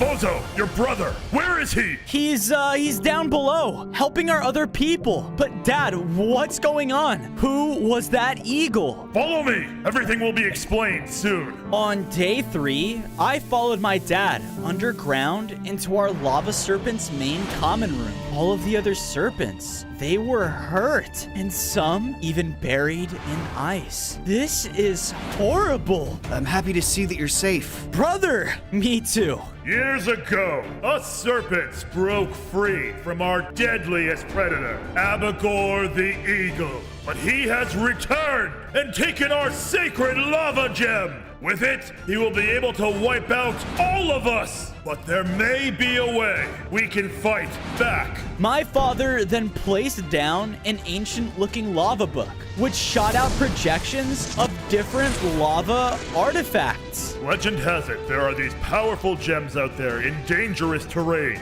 Each could grant us serpents abilities like no other. But since I'm injured, I've decided to task my oldest son, Fang, to go out and find them, to become our people's fighting chance. Wait, what? My father and brother slithered out of the common room together. Hey, wait up! I followed them until we reached the exit, showing a trail heading into a dark forest. Dad, I need to go with him. It's too dangerous to go alone. Bozo, you are too young, too weak. You can't handle the journey. I will make it back, brother. I promise. My brother began to slither away, and I knew that I had to find a way to follow him. On day 4, I waited until it was dark out and secretly slithered out of my home. It wasn't long until I was met by a large, deadly temple. Is he in here? I reluctantly went inside, following down deep in the corridors until I made it inside of a main center room, where I saw a strange fire fang on a pedestal. That's the first artifact we need. Then I noticed my brother. He was walking up, about to pick it up, but something feels off. It's almost too easy. Wait! He picked the item up, causing the entire temple to shake, and the ground even gave out below us. Oh no, it was a trap! Bozo, what are you doing here? I couldn't just let you go alone. I just couldn't. The room's shaking got even worse, which started to cause parts of the ceiling to fall. We both turned and saw that there was an exit leading straight outside. There! On day 5, the two of us began to jump through the remaining floor that was left, while there was rumble all around us. It wasn't long before we made it to the final jump. This one seems far. Ah! Come on! I then thought back to what my father said. You are too young, too weak. I don't know if I can do it. You don't have a choice. Okay, here goes nothing. I actually did it. As I reunited with my brother, the ceiling rumbled and collapsed over the exit. No, we were too late. Bozo, take cover now! I did as he said, but the entire ceiling then collapsed right on top of us. Brother, where are you? I searched through all the destruction, only to find him weak in the midst of it all. No, no, no, no! Bozo, you are okay. Yeah, but I gotta get you back home, now! No, it's too late. I'm not gonna make it. No, I can. Listen to me. Dad, he said you were too young, too weak. Don't listen to him. Don't ever listen to anyone who tells you that you can't do something. They are all wrong. It's up to you now. You have to save our people. Do it for me. I believe in you. Brother? No! He's gone. He's actually gone. Just then, a glow caught my eye. Wait, is that? I walked over to see that it was the fire fang. I have to do this. I went over and picked it up. Because of this, something strange happened. I became an even stronger lava serpent. The artifact, it worked. I promise, Fang, I'm gonna make you proud. On day 7, I left the destroyed temple, but as I did, I saw some of Abigor's ice creatures getting out of a cave with resources? I think we have enough. What are they up to? I followed them until reaching a clearing, which showed a much larger mining site. Bring these resources back to my nest at once! That lava gem was only forged because of my lava! When I destroy it, I can finally be freed from this icy prison! I will be the lava eagle again! And will prey on those filthy serpents! A lava eagle? Are we the ones that turn him into ice? But why? I didn't notice that I was standing over a patch of ice, and my lava scales caused me to fall right through. Where am I? I looked around and saw that I was inside of an icy cave. And there, cowering in one of the corners, was a small mouse. Hey, keep it down. We're gonna get caught. Yeah, whatever you say, man. Stay away from me. Don't eat me. Hey, stop it! On day 8, I continued chasing after the small mouse until reaching a dead end. Oh no, Oh no! Please, calm down. I'm not gonna hurt you, okay? What are you doing here anyways? I'm hiding. That lava eagle's been looking for some food, and me and my kind are on the menu, pal. As he finished saying that, the roof above us blasted open, showing that Abigor was standing over us. Oh no. A lava serpent? What are you doing here? His icy creations then all got summoned around us. Nope, I'm out of here. Make quick work of him now! The ice creations all rushed in, but out of instinct, I bit at them in a large flame. Wait, the fire fang gave me abilities. I used it on some of the creatures, putting up a fight, but there were too many of them. I then noticed a small hole in the cave's walls and quickly made my way over, slithering away just in time. Those serpents, they're up to something, and I will find out. On days 9 to 10, I slithered out of the tunnel systems, making it back home. I looked around and saw that my people were growing weaker by the day. You left? Yeah, I did, but listen, we can't stay for long. This place, it's dangerous. The eagle, he's gonna be back, and when it's time, he's gonna take all of us down. Your brother, where is he? Dad, I tried everything that I could. He didn't make it. No!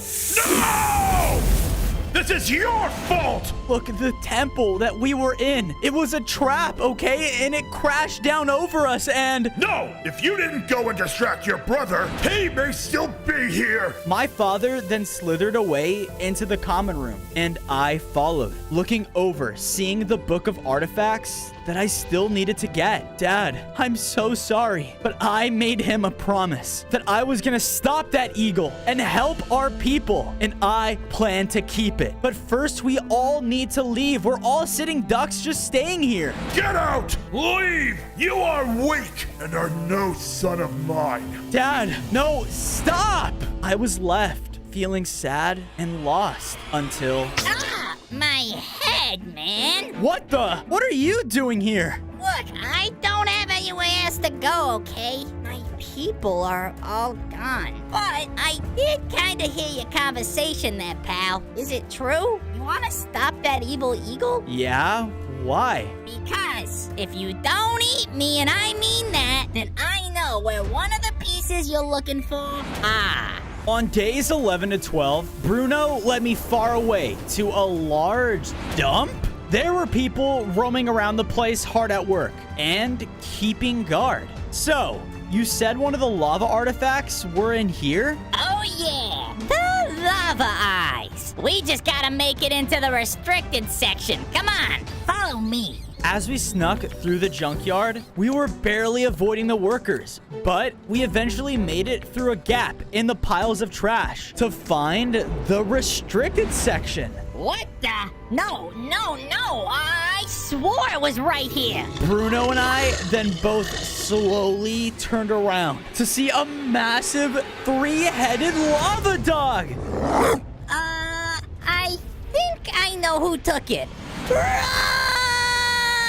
On days 13 to 14, we were running throughout the junkyard with the guard dog right behind us. I just don't get it. This place had a guard dog, but it was the sweetest little chihuahua. Well, not anymore. We continued to run circles around the restricted area as it kept biting and trying to attack us at every turn. Oh no, a dead end. What do we do now, dude? I don't know! That's it, the crane! The mouse then ran straight towards it, leaving me with the dog. Oh, come on! We began to fight as its empowered attacks were very strong. I tried to hit him back with my lava bite, but I was nowhere near as powerful. As he went in to bite me again, I dodged out of the way and stood under the crane above. Ready? Yeah, ready! Rufus growled again as he charged forward in his rage. And now! I dodged out of my way, just as Bruno dropped the crate right onto the dog. Whoa, that actually worked. I then looked over, and crawling out from under the crate was a tiny chihuahua as he coughed up the lava eyes. See what I mean? That was the guard dog. Hey, what's up, little Roger? How you doing? I was finally able to pick up the eyes, and because of this, I felt its power surge within me. I gained 5 more hearts and became a much stronger lava serpent who can now spit out pure lava. Awesome. All right, this place reeks. Let's get out of here. I was going to come back when it was time, but you were all planning something. What is it? I'd never betray my own kind. So, this is what they're trying to do. Well, I won't let them. On days 15 to 16, I went out and found a secluded place in the desert to build my very own home. This is perfect. Wasting no time, I built in the side of a canyon and made sure it was nice and perfect. There we go. Then, in the center of it, I built up a place to hold the 5 lava artifacts. When I placed the first 2 pieces down, a burning gem already began forming. Maybe all of these can make a new lava gem. I then looked over and saw that Bruno had already dug his very own home high up as well. So, you knew about the lava artifacts that I'm looking for? Yeah, I usually eavesdrop a lot. I know the last 3 that you need are the magma meteor, the never-ending flame, and the molten heart. Noted. And stop invading people's privacy. I slithered up to a spot overlooking our new home and took the time to build my brother a memorial so that he could see all the good we're gonna do. I'm gonna keep that promise that I made you. I know Dad's angry right now, and I understand. But if he doesn't listen to me, then they are all gonna be in trouble. Suddenly, I heard yelling coming from nearby. As I ran towards the noise, I saw a fire dancer in a tiki mask running around the desert in a panic. Wow, the humanity! Hey, calm down. What's going on? I can't just calm down. My village, it's gonna be burned to a crisp! Huh? On days 17 to 18, the fire dancer led me hastily to his tiki village. There, just off the coast, was a tall and very active volcano. This is the home of the magma meteor, at least for the time being. The magma meteor, one of the lava artifacts. But why do you say for the time being? Before he could answer, the ground began to shake as the volcano erupted with molten rock that flew out and crashed into one of the homes. That's why this volcano has been here and dormant for thousands of years. But now it's gonna be erupting real soon. He led me closer to the volcano and towards a set of ancient doors that blocked the path inside. Only a tiki elder is able to get inside the core of the volcano. But maybe you had our elder's blazing mask. The doors would open for you. Thing is, no one's seen the elder in centuries. As he said this, the tiki tossed me over his fire staff. That will help you find his resting place. But please hurry, we don't have much time. On days 19 to 21, I began to search around the nearby coast, looking for any sign of the Tiki Elder. Where is that mask? Just then, the fire staff that was given to me lit up and began to spin. Whoa, whoa! The flames began to shoot from it and led straight towards a hidden entrance. As I came close, my instincts told me to raise the staff again, and I blasted the entrance with it, causing it to open. After walking inside, I was met by a large chamber of a tiki tomb, and across the way was the ancient mask. That has to be it. I was about to run up as a voice rang out into the room. Those who wish to don this mask must have the power of the Elder. Looking around, I noticed 3 runic crystals had appeared. I struck the one closest to me, causing it to activate. Nice. I guess I just had to get all of them. But suddenly, the room began to change as the floor gave away to spiky pits, and there were buzzsaws everywhere. Not nice. 10, 9, 8, Oh, come on! I quickly began to jump from platform to platform, getting close enough to the second crystal. Yes, one more. 3, 2, I shot at the final one, but missed. 1. You have failed. No! Because of this, the Elder Mask itself activated and rose into the air. Now, the unworthy must be disposed of.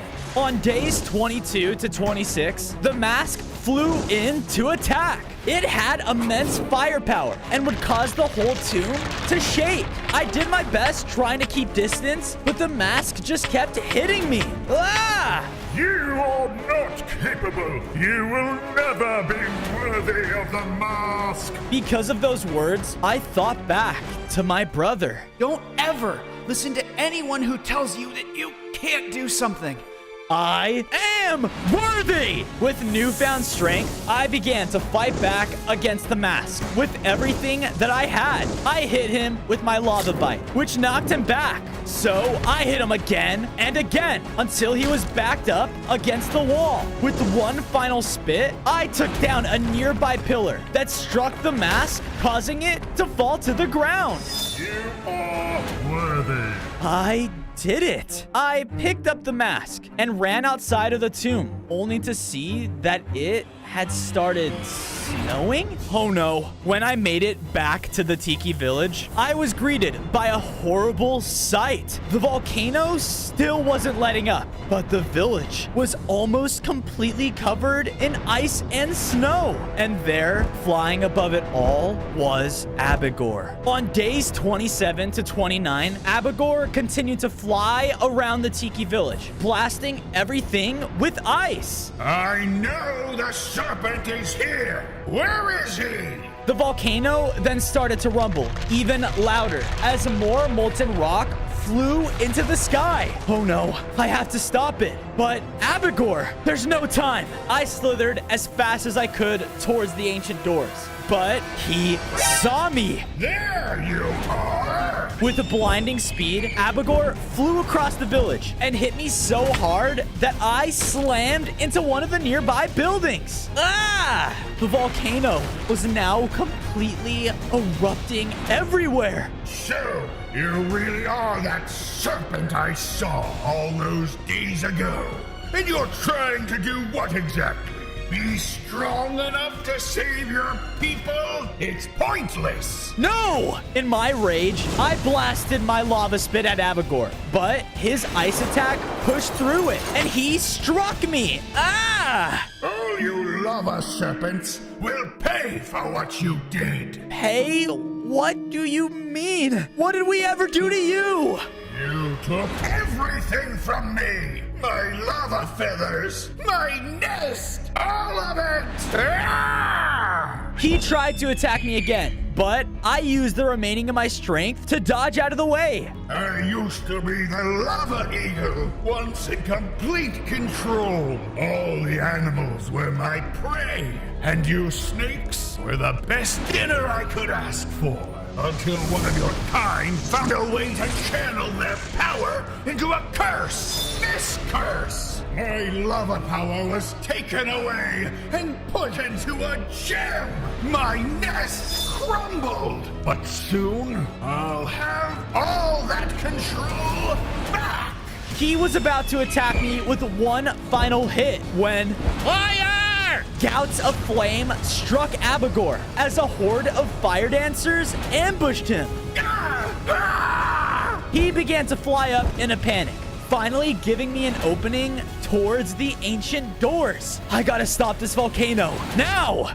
On days 30 to 32, as I approached the doors, I held out the Elder's Mask, and they swung right open. Yes, once inside, I saw the massive magma meteor. I have to absorb that? In order to accept the power of the meteor, you must enter its core. That's when I noticed a hole in the side of it. Well, here goes nothing. I began to slither in, just as the volcano started to quake even more violently. It didn't take long for me to reach the core, and as I slithered up, something began to happen. I gained 5 more hearts and felt so much stronger, to the point where I can now call down my own magma meteor. Sweet! But I couldn't celebrate for long as the rumbling continued around me.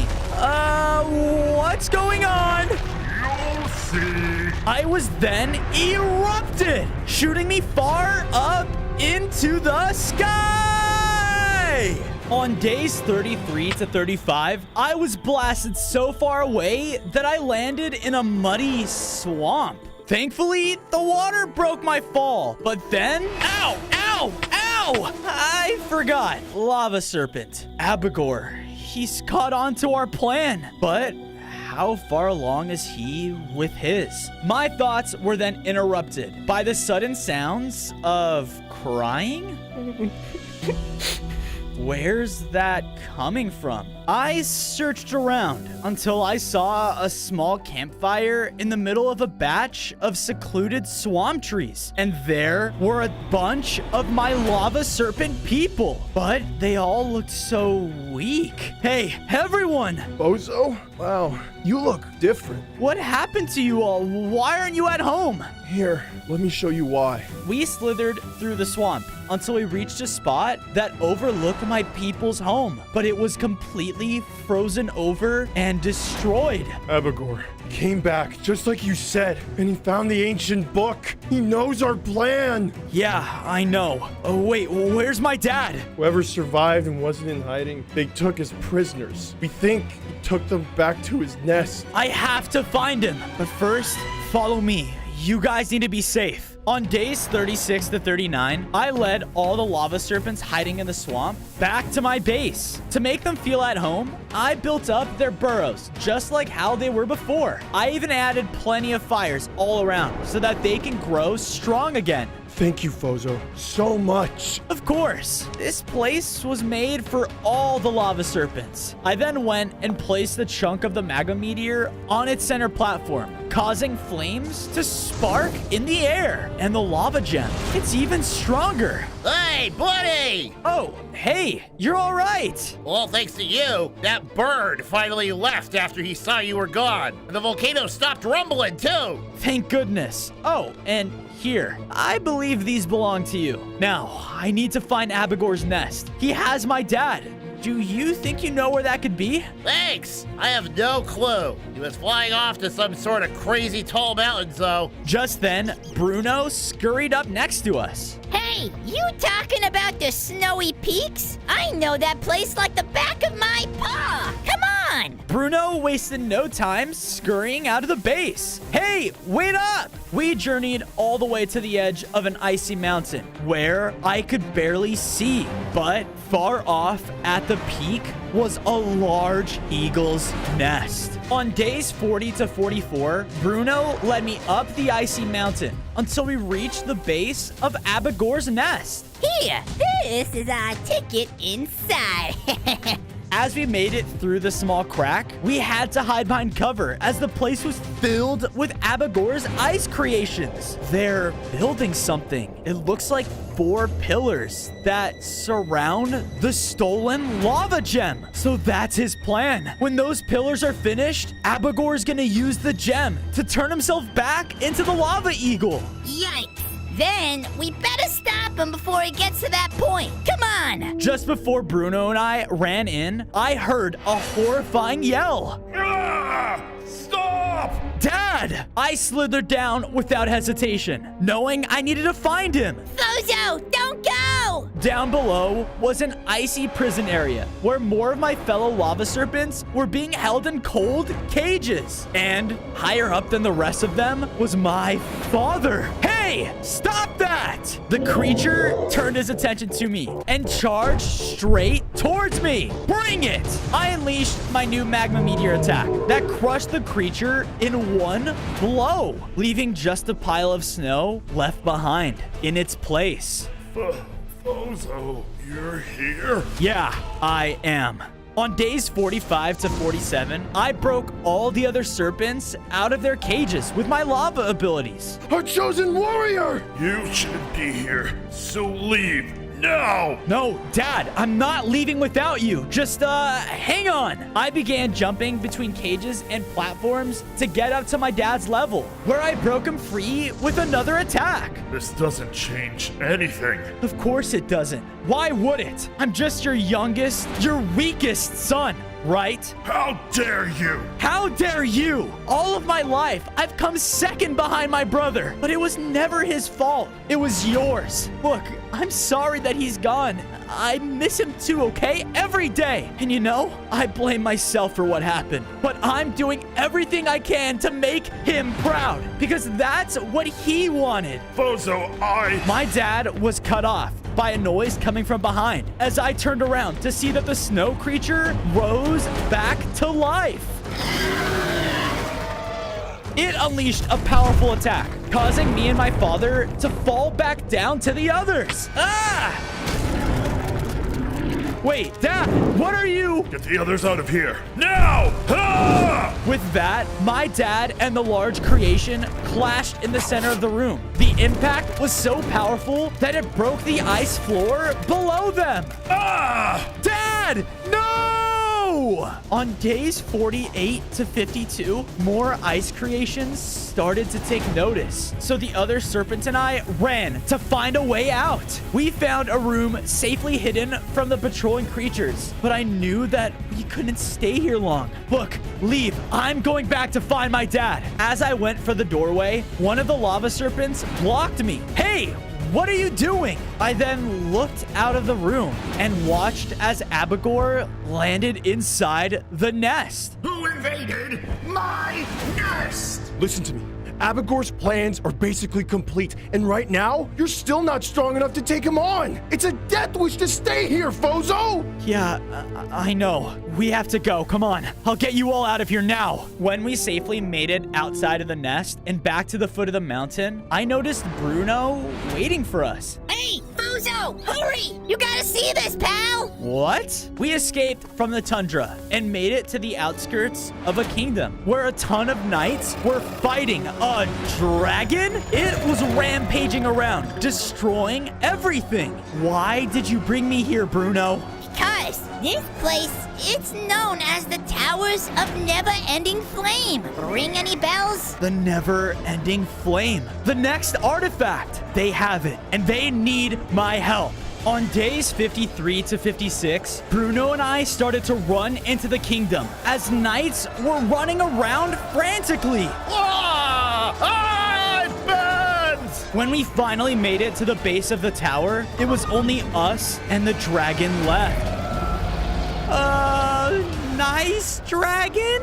It jumped in to attack. It was very powerful and breathed fire down on us every chance that it could. Ah! I used all my abilities at my disposal, but most of them were no use. The dragon, it's too powerful. The fight led to a tower, and when I finally made it near the top, the dragon flew right in to attack at me. Ah! Wait, I have an idea. I quickly aimed at their wings with my magma meteor, hitting them right out of the air. Because of this, they plummeted all the way down to the courtyard, hitting the ground hard. Yes! As the dust settled, the dragon transformed into a woman? Huh? Surrender!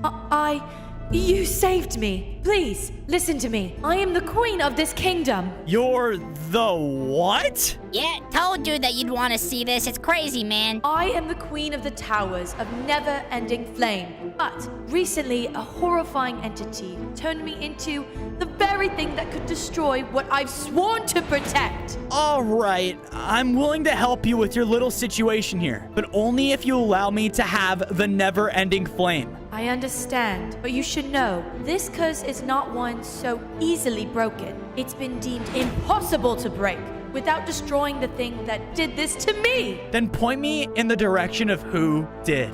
On days 57 to 59, the Dragon Queen led us deep into the ominous swampland. And as we finally reached a clearing, she pointed it out. The entity that cursed me was the Undead King, and he resides there. In the distance was a grand kingdom in the swamp, but something was wrong. Spirits and ghosts roamed throughout everywhere. Well, there's no time to waste. Bruno and I snuck our way through the undead streets until we reached the castle itself. And once we were inside, the doorway opened up to reveal a ghastly throne room.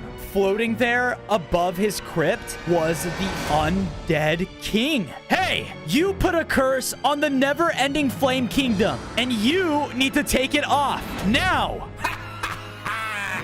That curse is unbreakable. I put it there so that my beautiful kingdom, my army, could grow. The more their queen kills, the more souls come crawling to me.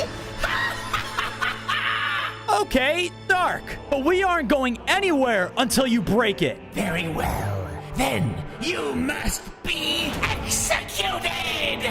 On days 60 to 63, I ran in to attack the Undead King. He quickly started blasting spell after spell towards me, even summoning strange undead creatures. Ugh, gross! I looked back to see that Bruno was being chased by his summoned creatures. Hold on. We all continued to fight as the Undead King just kept attacking us. And, there you go. Are you all right? Phew! Now I am. Dude, look! All of his magic, it comes from that book he has. Whoa! We both jumped out of the way and started to run around the room together. You're right. Think you can distract him for me? On it! Bruno and I split up as I went to face the king head on. We clashed as his magic started to get me low on hearts. Another soul for my kingdom! But before the king could cast another spell, Bruno ran up and bit him. As the king swung around to attack Bruno, I focused my lava spit onto his book and burned it away with one hit. With that, the king wilted away completely.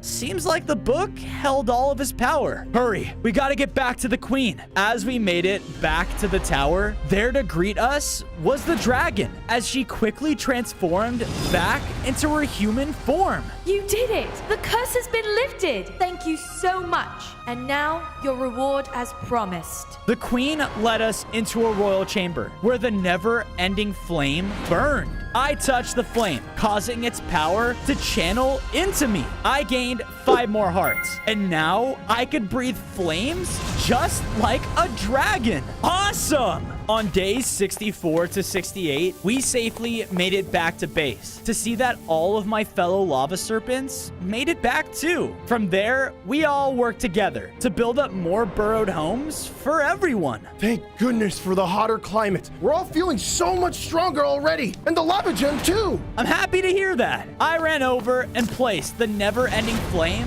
with the other pieces, causing the lava gem to erupt and grow in size again. Whoa.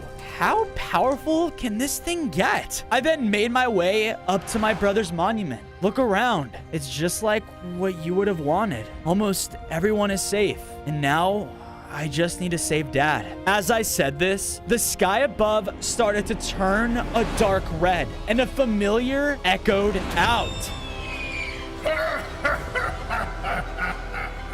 No. Abigor, his plans, they must be complete. I have to hurry. Now! On days 69 to 73, I climbed as fast as I could back up the icy mountain. And once inside the nest, I realized I was too late. The 4 frozen pillars were now constructed, and floating between them was the lava gem as Abigor flew up to it. Yes! Fuel me! Free me!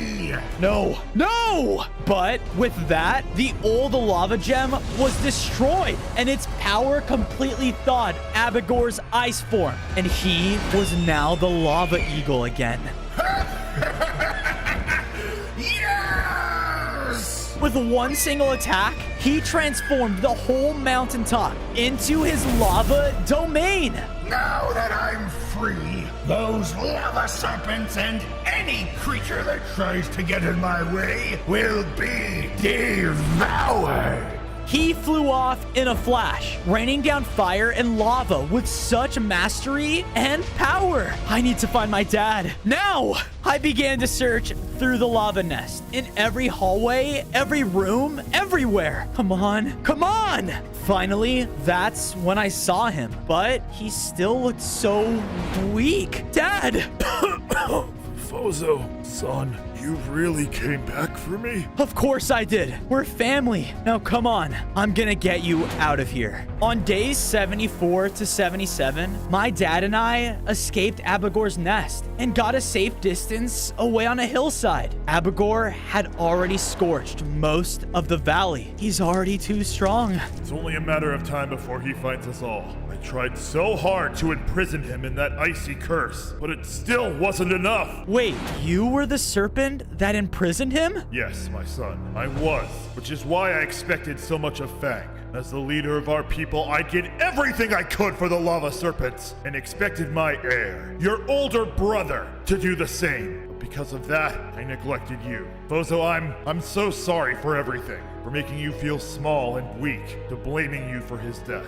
Look, Dad, I blame myself for what happened too, okay? Well, don't, because if we had listened to you all those days ago, maybe things would have played out differently. Off in the distance, Abagor was circling back to his lava nest. Come now, son, quick! I followed my father deep down underground, where he led me to the entrance of a sacred serpent temple. Where are we? This very temple holds the final item that we need to complete the lava gem, but you must find it alone. Good luck, son, my chosen warrior. On days 78 to 80, I journeyed into the sacred temple, looking for any sign of the final artifact. What was that? Seems like I'm not alone. Anyone there? I called out just as I entered a large cavern filled with lava and rocky platforms leading across? Okay. Cautiously, I began slithering and jumping across the lava lake as the hissing got louder and louder until... Whoa! A giant lava worm leapt out of the lava towards my platform. Hey, what gives? The chosen lava serpent, the one sent to take the mantle of warrior. Before I could answer, a loud noise rang through the cavern from the worm? Is that a heartbeat? Prove your heart and replace it with one that is worthy. On days 81 to 85, the worm began to attack me as it would swim and leap out of the lava. Ah! It even tried eating me whole. I have to keep moving. My attacks would strike its body, but it was relentless. I finally focused on where I heard the heartbeat coming from. Wait, it's in its head? That's so weird. The worm chomped down as I barely jumped to safety. Pathetic. Is this all you got? No, what I've got is a promise. The worm sprung up to attack me again, but this time I hit him directly in the head, finally taking him down. With that, the molten heart fell before me. And when I picked it up, I was empowered. I gained 10 more hearts and felt lava spreading all throughout my body. I'm finally strong enough. It's time to make my brother proud. On days 86 to 90, while I was making my way back to base, I started to hear shouting nearby. Hey, let go of me, pal! Bruno? What's going on? I slithered up to the hill to see Abagor's creations, and they were escorting Bruno and my people towards his nest. I gotta help them.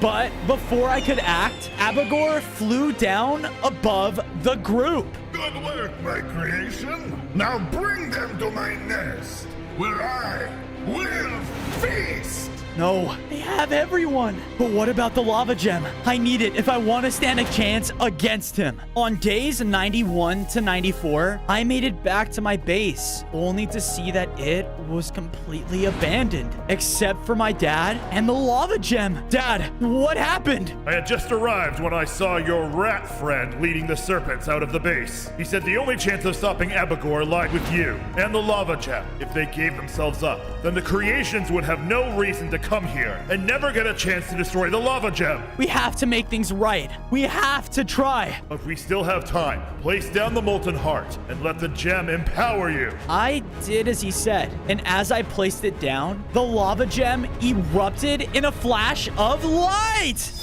I was now in a vision and looked forward only to see my brother. Don't be so afraid, little brother. You're here. I'm just so happy to see you. I am too. You have no idea how proud you're making me. You've grown so much. Thanks for keeping your promise, little brother. Of course, but everyone, they're still in danger. Hey, remember what I told you? Don't let anyone tell me I can't do something. And that you are capable of anything. I believe in you. Dad believes in you. Now go and prove us right. With that, the vision of my brother faded away, and I grew into a much larger lava serpent. All right, time to end this. On days 95 to 99, looking up at the peak of the once icy mountain, Abagor was flying above his nest. Ah, the youngest serpent returns. It's a pity. A fight between me and your brother would have been legendary.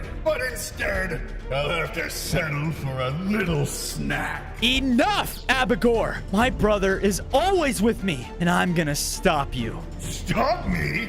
You and what army? Destroy him! The lava army rushed in to attack, but I was ready for them. I used every ability at my disposal, crushed groups of them at a time, and burned away more with my new flame. As I slowly made my way up the mountain, more and more of them kept coming, but each one fell as I finally made it to the peak. Bozo! Bruno, I'm so glad you're... Suddenly, Abagor attacked me from behind, hitting me against the cages. Ah! On day 100, I was cornered with all of my friends as Abagor towered over us. You think that you can just come in here and stop me? And you really think that I wouldn't try? Well, now we both know. We began to fight as our lava attacks clashed in the courtyard. His power was so strong, and his mastery of lava was unmatched. I pushed Abagor back with my lava bite as he took to the air and started to rain down flames on the cages. Ah! Hide! No! I then used my lava spit to melt the cages away, allowing the serpents and Bruno to run towards the exit. Go! Get out of here! Ah! They can run for now. I'll just find and devour them later! No, you won't! I continued to fend off the eagle, but my hearts were getting so low! You're still so weak! He flew up and was about to unleash a finished move when I remembered the words of my brother. You are capable of anything. We believe in you, little brother. I'm not weak. I called down another magma meteor, and this time it hit him right out of the sky. Ah! My wing! I approached Abagor as I was now towering over him. Your reign of terror is over. No! With one final dragon's flame, I took Abagor down. And with that, us lava serpents could finally live in peace. On day 1, I spawned in as a baby Charmander right outside of the nearest town. There were vast Pokemon roaming throughout the nearby hills with lots of different trainers running around and battling one another. Whoa, this is awesome. But out of nowhere, flooded in an army full of strange looking water Pokemon, all led by their enormous Gyarados leader. They all started to flood in and destroy everything in sight, feigning all of the nearby Pokemon. No! No! Everybody run! The trainers tried their best to escape, but each of them got captured one by one. Why is this happening? Yes! Yes! The water Pokemon are in charge now, and everyone will truly see our power! Water blasted from the sky, and I thought none of us were going to make it, when suddenly my older brother Charizard flew straight towards him. Stop this now! The two of them battled each other in the sky, each shooting out incredibly powerful abilities. My brother was amazing. I think he's gonna win. Take this! The Gyarados shot out the most powerful water attack that I'd ever seen, shooting my brother right down in front of me. Brother! Bozo, leave! Find Pikachu at once. He knows how you can get stronger and stop this. But how? Before my brother could say anything else, another water attack was shot down, fainting him for good. No! Now that the Grand Charizard is down, nothing will stop us! Now, take out that little flame! On day 2, I was doing my best trying to lose the water Pokemon. We can't let him escape. It wasn't long until we came across a large tree connecting 2 valleys. Wait, I have an idea. I ran to the start of the tree and knew as a Charmander, I had a fireball attack. Ember! I used it, shooting the tree all over. I did my best in navigating through the fire to reach the other side of the tree. But the longer we were on it, the weaker and weaker the trunk became. Come on, just a little longer. I jumped and made it to the other side. And as I did, the tree trunk snapped and fell fully down the cliff. That was close. I thought I was safe, but a water Blastoise landed right behind me. Oh no! You are a threat to Gyarados and not going anywhere. I thought I was done for, but in a huge surge of lightning, shot in Pikachu. Pikachu! On day 3, Pikachu started to defend me. He shot out extremely powerful lightning attacks. Thunderbolt! Blastoise fought back though with attacks of his own. It was a close battle, but Pikachu was able to blast him one final time, shooting him off the ledge. Whoa, you! My brother, he told me to find you to— I know. It looks like the water Pokemon have begun their attack. Follow me, quick! I followed Pikachu until we reached a large ancestral room with stone that had strange writing throughout it. And in the center lied a firestone. Pikachu shot me with lightning, knocking me into the stone. Because of this, my body started to change. I gained 5 more hearts and was now in an upgraded form, turning me into Charmeleon. Whoa! There are 4 more of these out in the world, each making any fire Pokemon stronger. This isn't the first time the water Pokemon and Gyarados have attacked.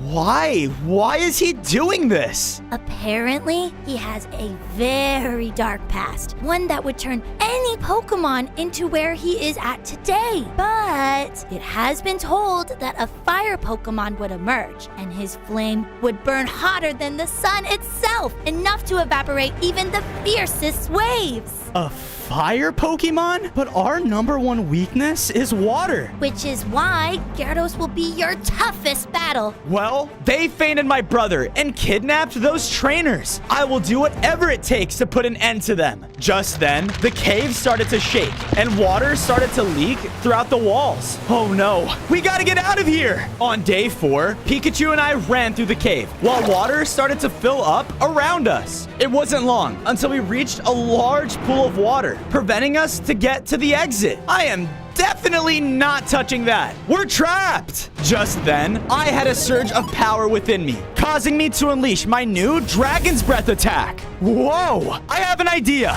I use it on the water, creating a cobblestone bridge for us to cross. Come on. With that, the two of us were barely able to make it. Phew, that was close. I then looked up, only to see that we were inside a beautifully hidden valley. Whoa. This seems like a safe spot to hide from the water Pokemon. Agreed. From there, I went out and got enough materials to make myself a set of stone tools. I then made both Pikachu and I our very own fire-themed Pokemon Center. Now, if we need healing, we will know where to go. We will need it. This Gyarados isn't like the other ones. He is much stronger. I tried to fight him once, thinking I can take him down easily, but it ended in me losing and him taking my trainer, Ash. I will do whatever I can to save him. Don't worry. I promise I will do whatever I can to help. Just then, I heard explosions sound off and looked throughout the horizons, only to see a large air balloon. What is that? On day 5, I followed the noises until I saw a clearing, revealing a bunch of Bulbasaurs. They were being attacked and captured by 2 strange-looking trainers? Yes! We have to bring all of these to the boss. Anything for Team Rocket. Team Rocket? Hey, knock it off! I went in and attacked the trainers, setting them on fire. Whoa, a Charmeleon? We must have you! The girl threw a Pokeball, revealing a large poison type, Arbok. Oh no! It began to shoot out deadly poison attacks at me. I did my best trying to fight back, shooting my new Dragon Breath ability every chance that I could. But the Arbok was just way too strong. Is this how I'm gonna go out? Stay away from us! The last Bulbasaur, though, jumped in and whipped at the Arbok with a strong attack. With the 2 of us combined, we were able to fully feint the poison Pokemon. Rude! We will be back.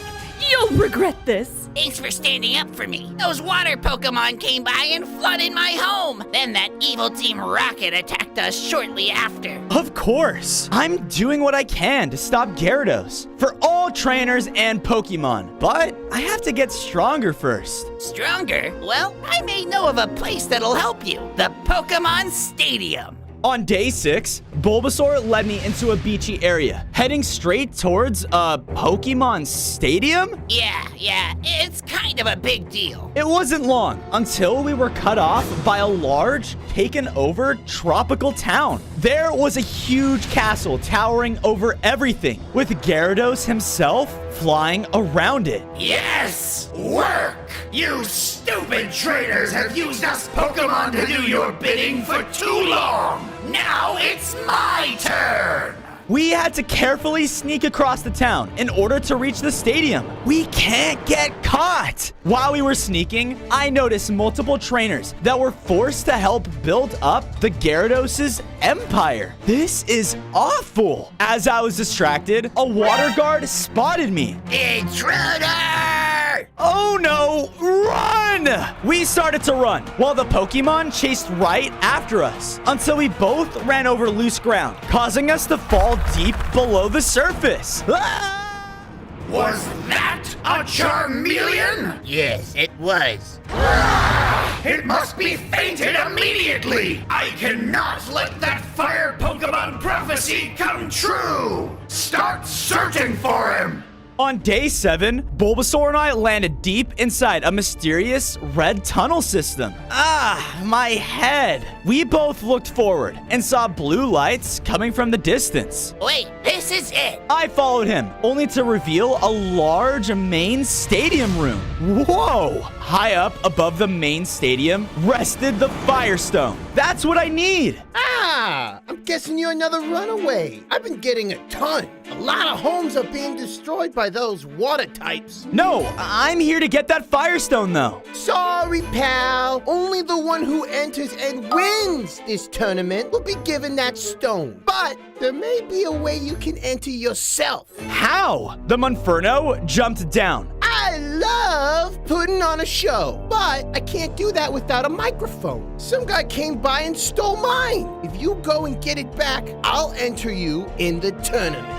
On day 8, I followed Monferno's directions on my own until I reached a large maze. What is this place? I turned, only to see a Jigglypuff singing to himself with a microphone. Hey, I need that. No way! I love to sing, and this microphone is now mine! The Jigglypuff from there got up and started to run through the maze. Hey, get back here! I chased after it, and as I did, I heard his singing echoing throughout the walls, and even came across some of his melodies. I'm starting to feel tired. I have to keep searching. I followed the melodies until I reached the center of the maze, where Jigglypuff was waiting on a performing stadium. La la la la la la. Enough! I charged in and started to fight him with my fire abilities, but he retaliated with more melody attacks. I was about to fall asleep, but thankfully, I shot out an ability right at the microphone.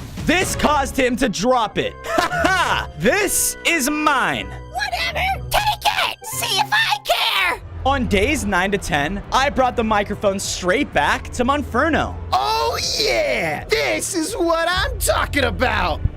Alrighty, folks. Next up, Charmeleon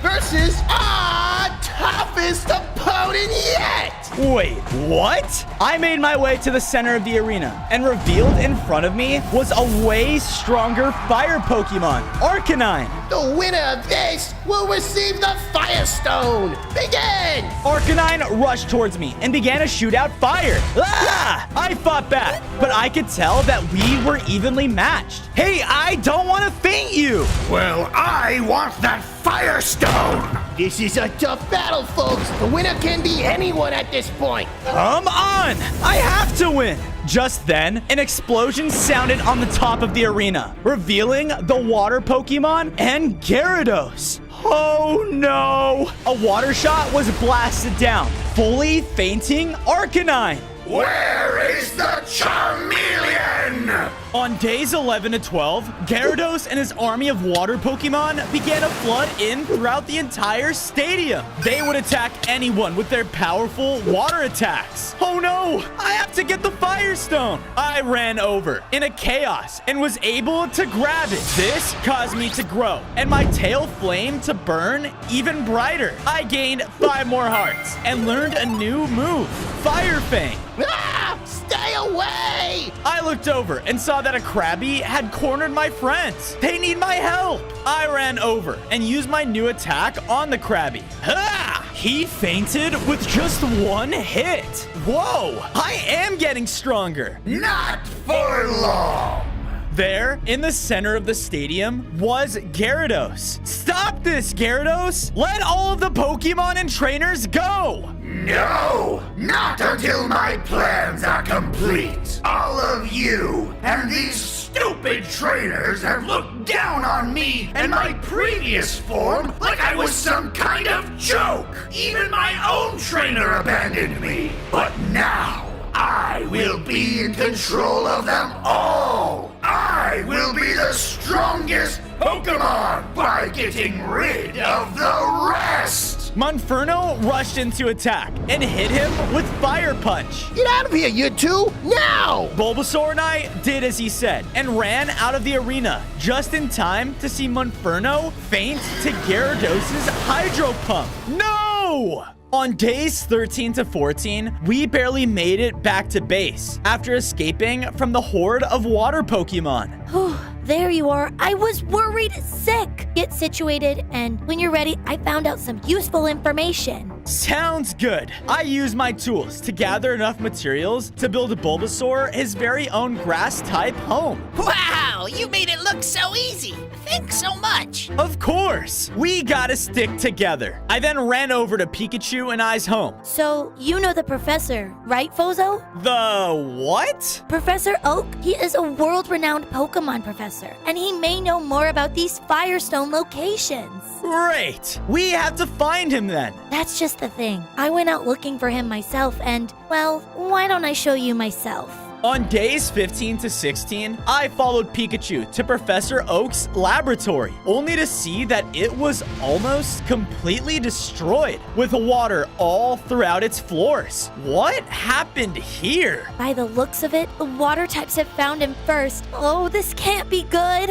Help! up. What was that? We ran towards the noise to see an opening into a ravine where Professor Oak was standing on a boulder in the distance. There he is. Hey, we need your... Wait, young one, look! This place is swarming with Diglett! I looked out and saw a ton of Diglets digging up and back down through the floor. Diglett, dig! I noticed there were still some platforms made of rock to reach the professor. Just stay right there. I'll save you. Be careful. They will trap you in the earth if you get too close. I started to jump between the rocks and made my way towards him. I then felt the rocks begin to move below me as Diglets rose from the ground and grabbed at me. Ah! Stop that! I used my dragon's breath and sprayed them down, scaring them off as I was finally able to jump to the boulder with the professor. My, you are one brave Charmeleon. Why would you risk yourself to save me? We really need your help. On days 17 to 18, we went back to the lab with Professor Oak, and he looked around at all of his damaged equipment. Oh dear, when all those water Pokemon attacked, I barely made it out alive. It looks like they either destroyed or stole all my research. Wait, they stole research? But why? Professor Oak turned my attention to a set of screens that were the only ones still working in the lab. Well, I can't tell for sure, but if I had to guess, they stole my research on Pokemon immunity. That doesn't sound good. The professor walked over to a chest and pulled out a map. The coordinates on this map should lead you to where another Firestone is. And by giving you this, can I ask you to help me build a new laboratory? You have a deal, Professor Oak. As I was about to reach the coordinates, I came across a large gap, and the only bridge that seemed to cross it was blocked by a giant sleeping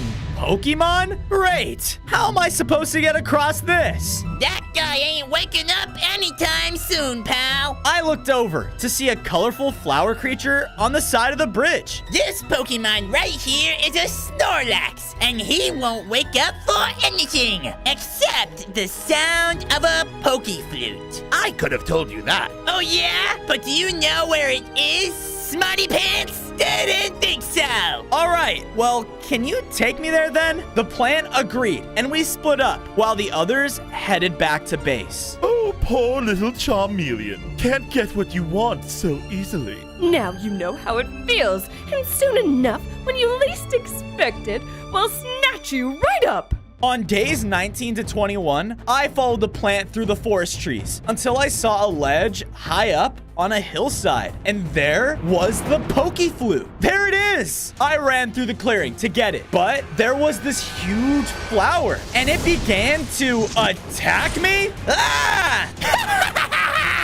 Get tricked, you stupid fire starter! The mutant flower began to swat at me with its vines from the ground, and it would constantly try and hold me still. I fought using all of my fire type attacks at my disposal, but it just kept shooting out powerful attacks, and even bugs would come and try to bite at me. Don't you know? Fire beats grass! Ah! With another powerful Fire Fang attack, I was able to take the flower down. I did it! Now, as for you... That's what I thought? I wasted no time running up and grabbing the Pokeflute and made my way back to the bridge. So, do I just... As I played the flute, Snorlax began to wake up. Hey, you got any food? What? No. Dang it.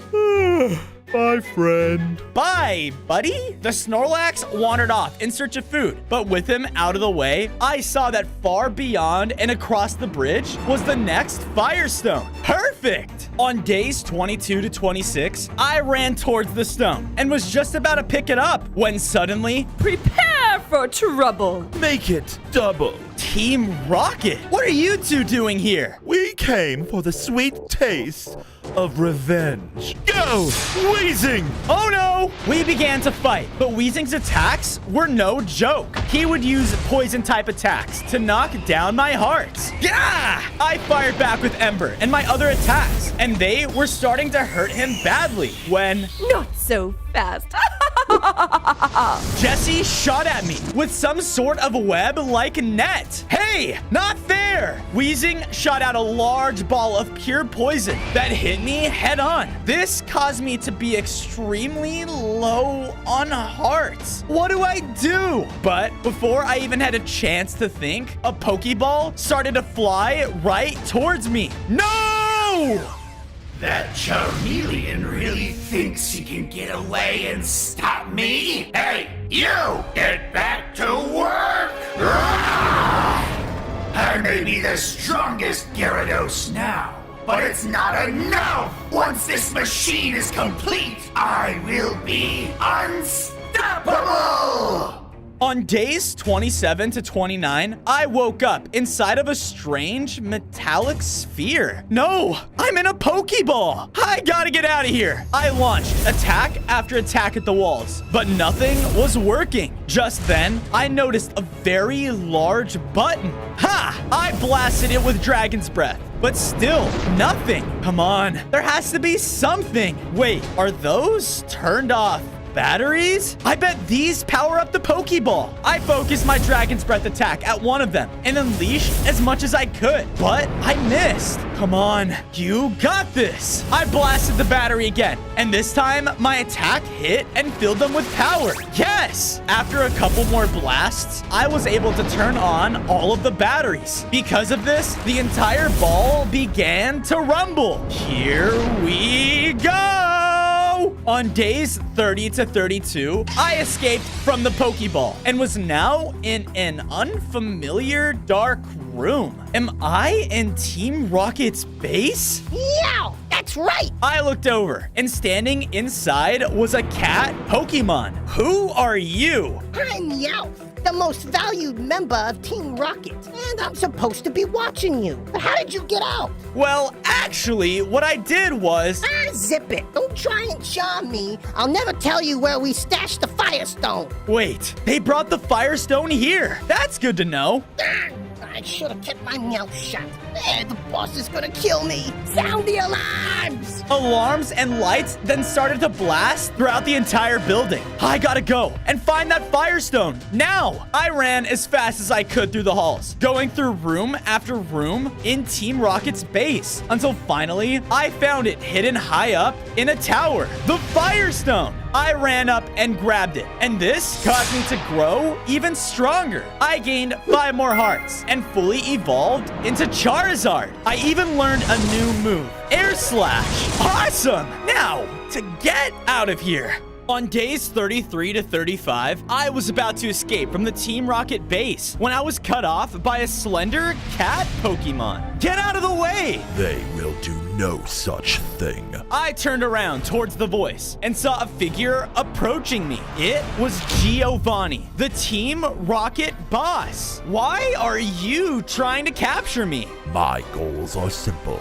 I am going to build the most powerful organization in the world. And that all starts with the strongest Pokemon like you. That all won't matter if you let Gyarados' plan succeed. Can't you see that? Ha, Gyarados. His mission? He's a maniac. And to think I was once his owner. Wait, you were his trainer? You're the reason he's doing all of this. You were the one who abandoned him. Perhaps, but I never once regretted throwing him back in the ocean, because now you will be mine. I turned to see Persian was rushing towards me, and out of pure instinct, I used my new move, Air Slash, to knock them out of the way. Okay, I gotta get out of here. On days 36 to 38, I made it back to my base safely, fully escaping Team Rocket. That was a little too close. I looked over and saw that the professor made it back safely. Ah, Fozo, look at you.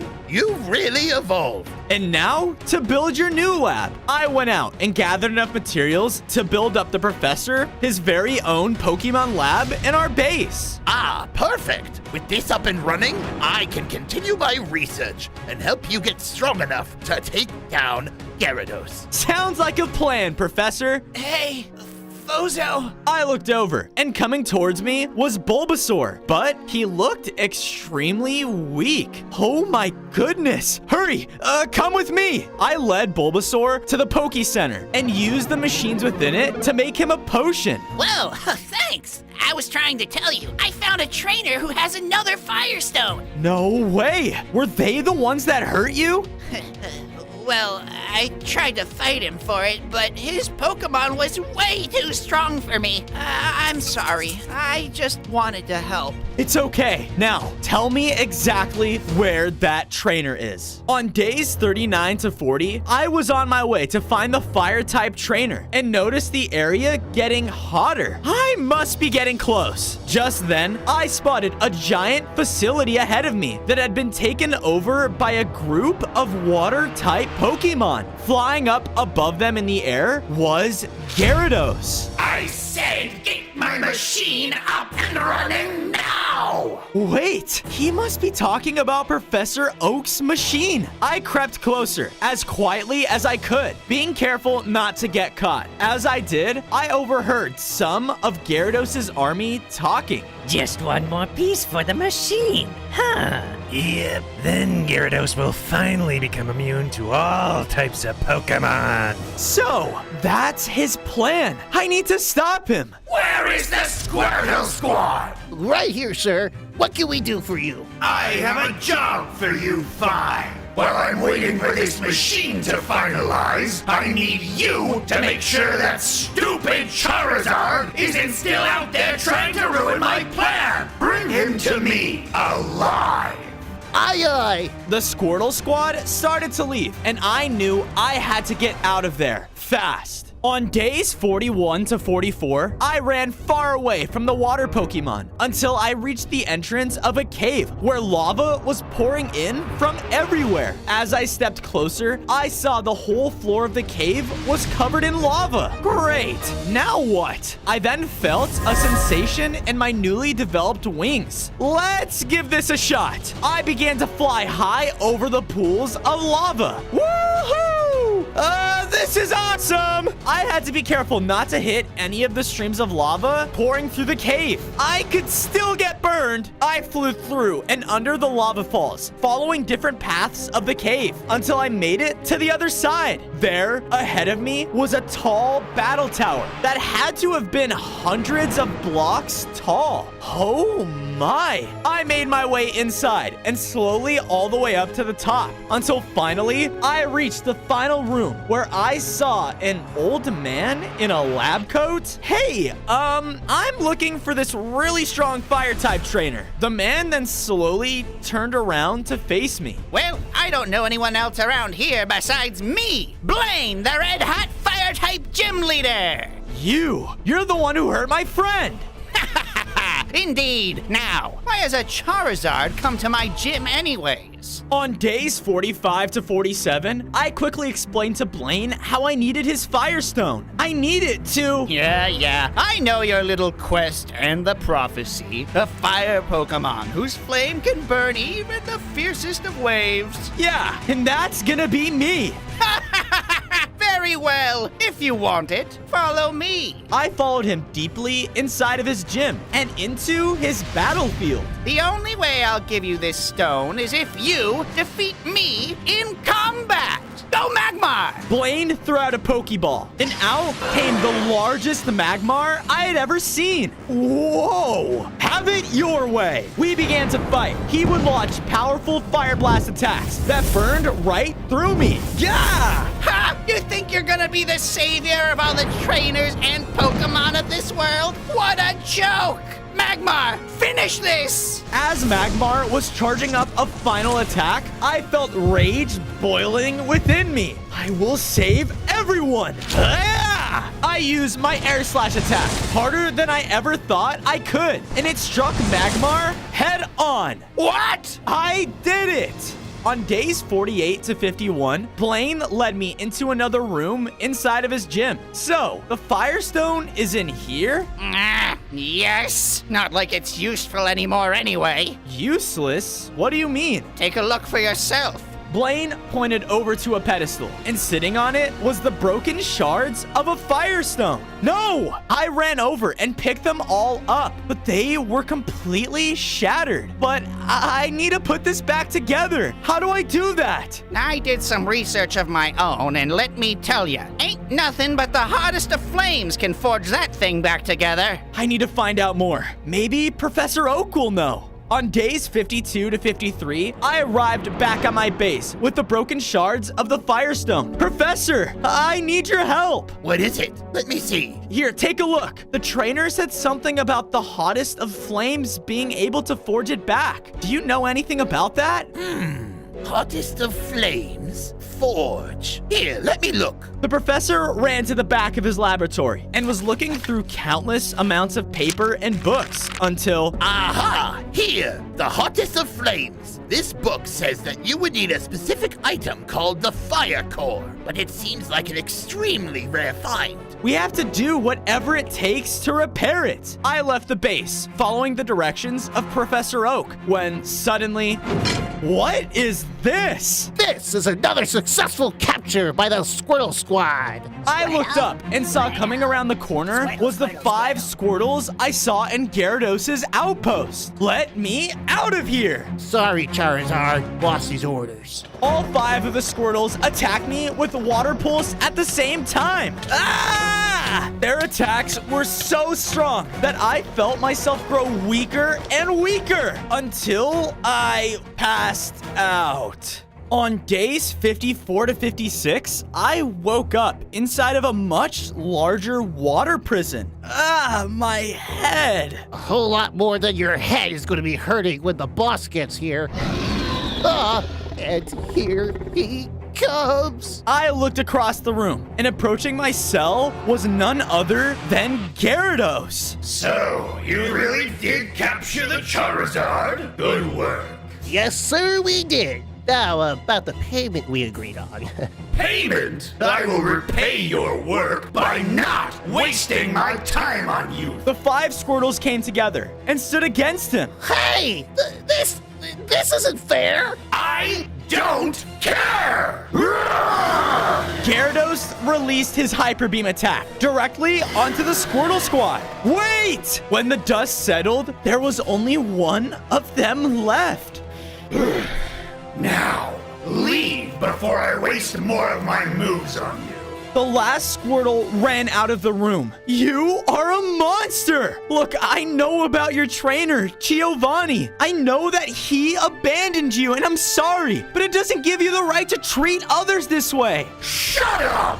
You have no idea what it's like to be treated like garbage! I'll show you what it feels like to be nothing! Gyarados was about to unleash another attack at me. Oh, no! Suddenly, one of the walls in the room exploded with electric energy, and appearing in the newly formed hole was Pikachu. Leave him alone! On days 57 to 59, Pikachu and Gyarados began a fight in an intense battle. Pikachu would use their speed to bounce around the room and attack Gyarados with powerful electric type attacks. This is for taking Ash from me! Thunderbolts!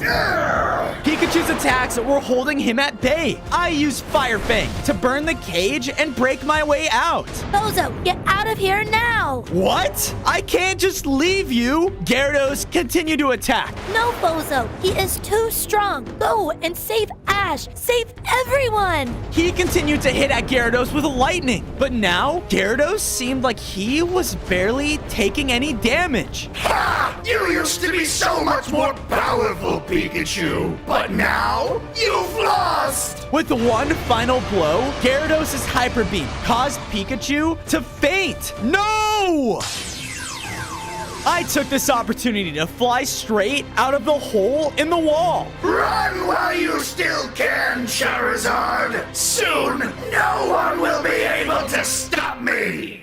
On days 60 to 63, I flew out into the world in search of the fire core. I have to fix this firestone so I can avenge Pikachu and stop Gyarados. I flew and flew until I found the forge that Professor Oak must have been talking about. It had tall, huge doors that led into its interior. I wonder where that fire core is. There, across from me on the other side of the room was the fire core, floating over a small pool of lava. Sweet! I started to run over and grab it, but when I got close, it fell into the lava. And then, bursting out of it was the forge's guardian. Whoa! Those who come to claim the hottest of flames must prove themselves worthy!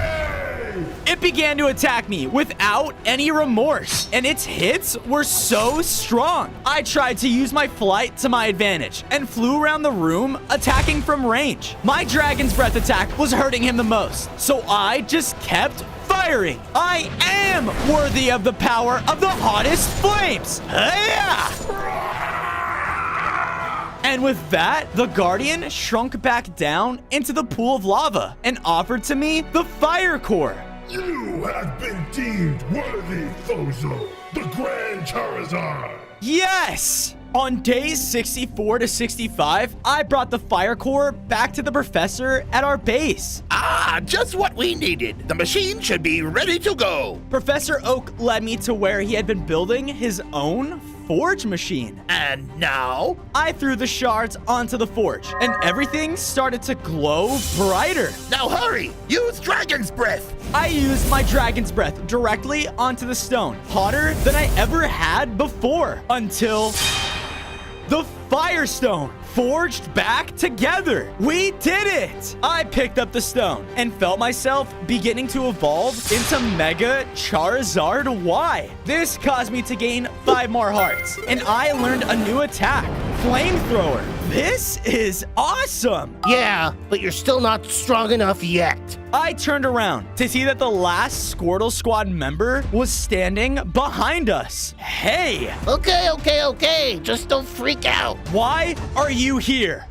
That evil Gyarados. He faded my friends. I realize now that I was on the wrong side. What he's doing, it's just not right. How do I know that I can trust you? Because I know exactly where the final Firestone is. I will help you get there. The Squirtle jumped up and started to walk away from our base. I guess I don't have a choice. I followed him until we reached a clearing, revealing a tundra far off in the distance. The water Pokemon hid the stone in the tundra on its highest mountain, so the fire Pokemon wouldn't even think to check there. Wow, thanks, Squirtle. Hey, feel free to stay at our base for protection, okay? Now, it's time I find that final Firestone. On days 69 to 74, I was flying through the tundra, searching for the highest mountain. Come on, it has to be here somewhere. It then started to snow very heavily, and my wings weren't used to it at all. I have to keep searching. Help! Someone,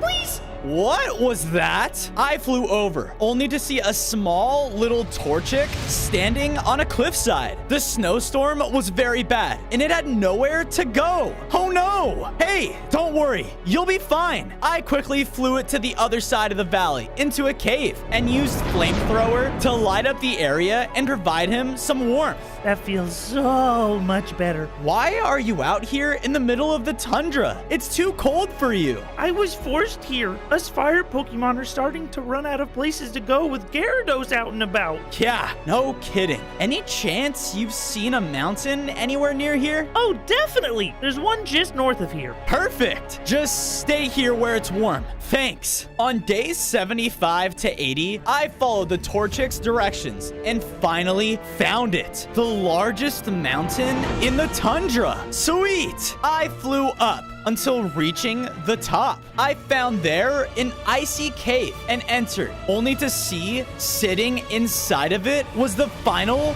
Firestone. Bingo! I ran up, trying to pick it up, but was knocked back by a powerful ice ability.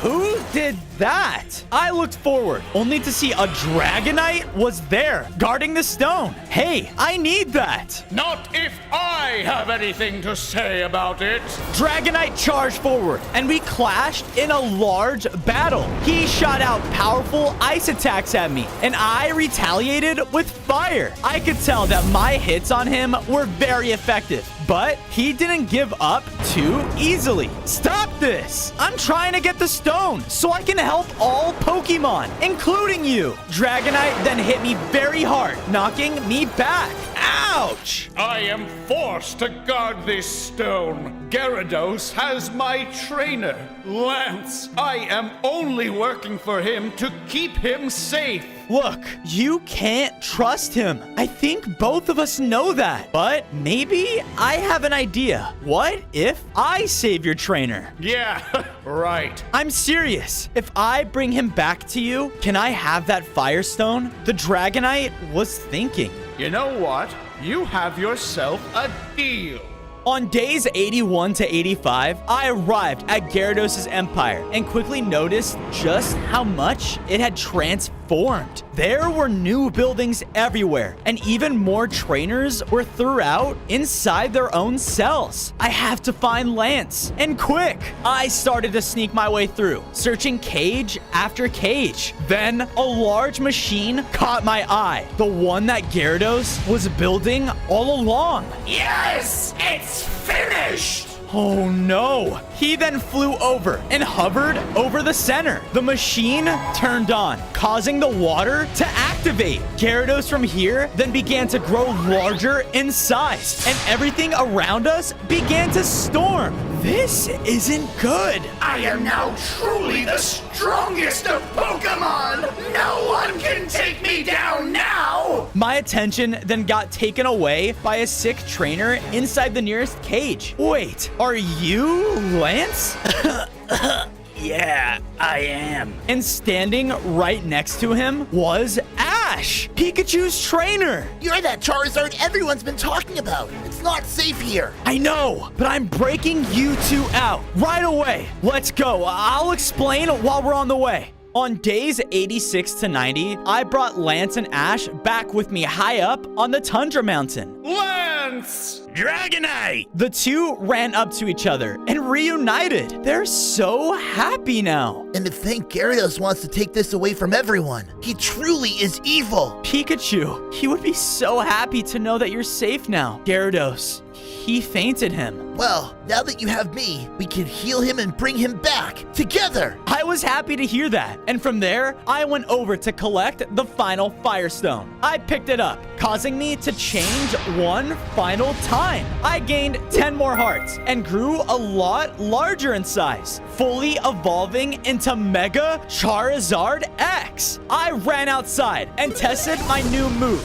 Draco Meteor. I feel so strong. Do be careful, Charizard. Gyarados is way stronger than he was before. This is still a very dangerous battle. I know, but I have to try and win. On days 91 to 94, I brought Ash with me back home to base. This place is perfect. We went over to the Pokemon Center, and he put a Pokeball inside the healing station. Give it some time. I never had to heal Pikachu before. It may take a while. I walked out and noticed that Squirtle still didn't have a home. Let's change that. I got enough materials to make Squirtle his very own water-themed house. Even water Pokemon can be our friends.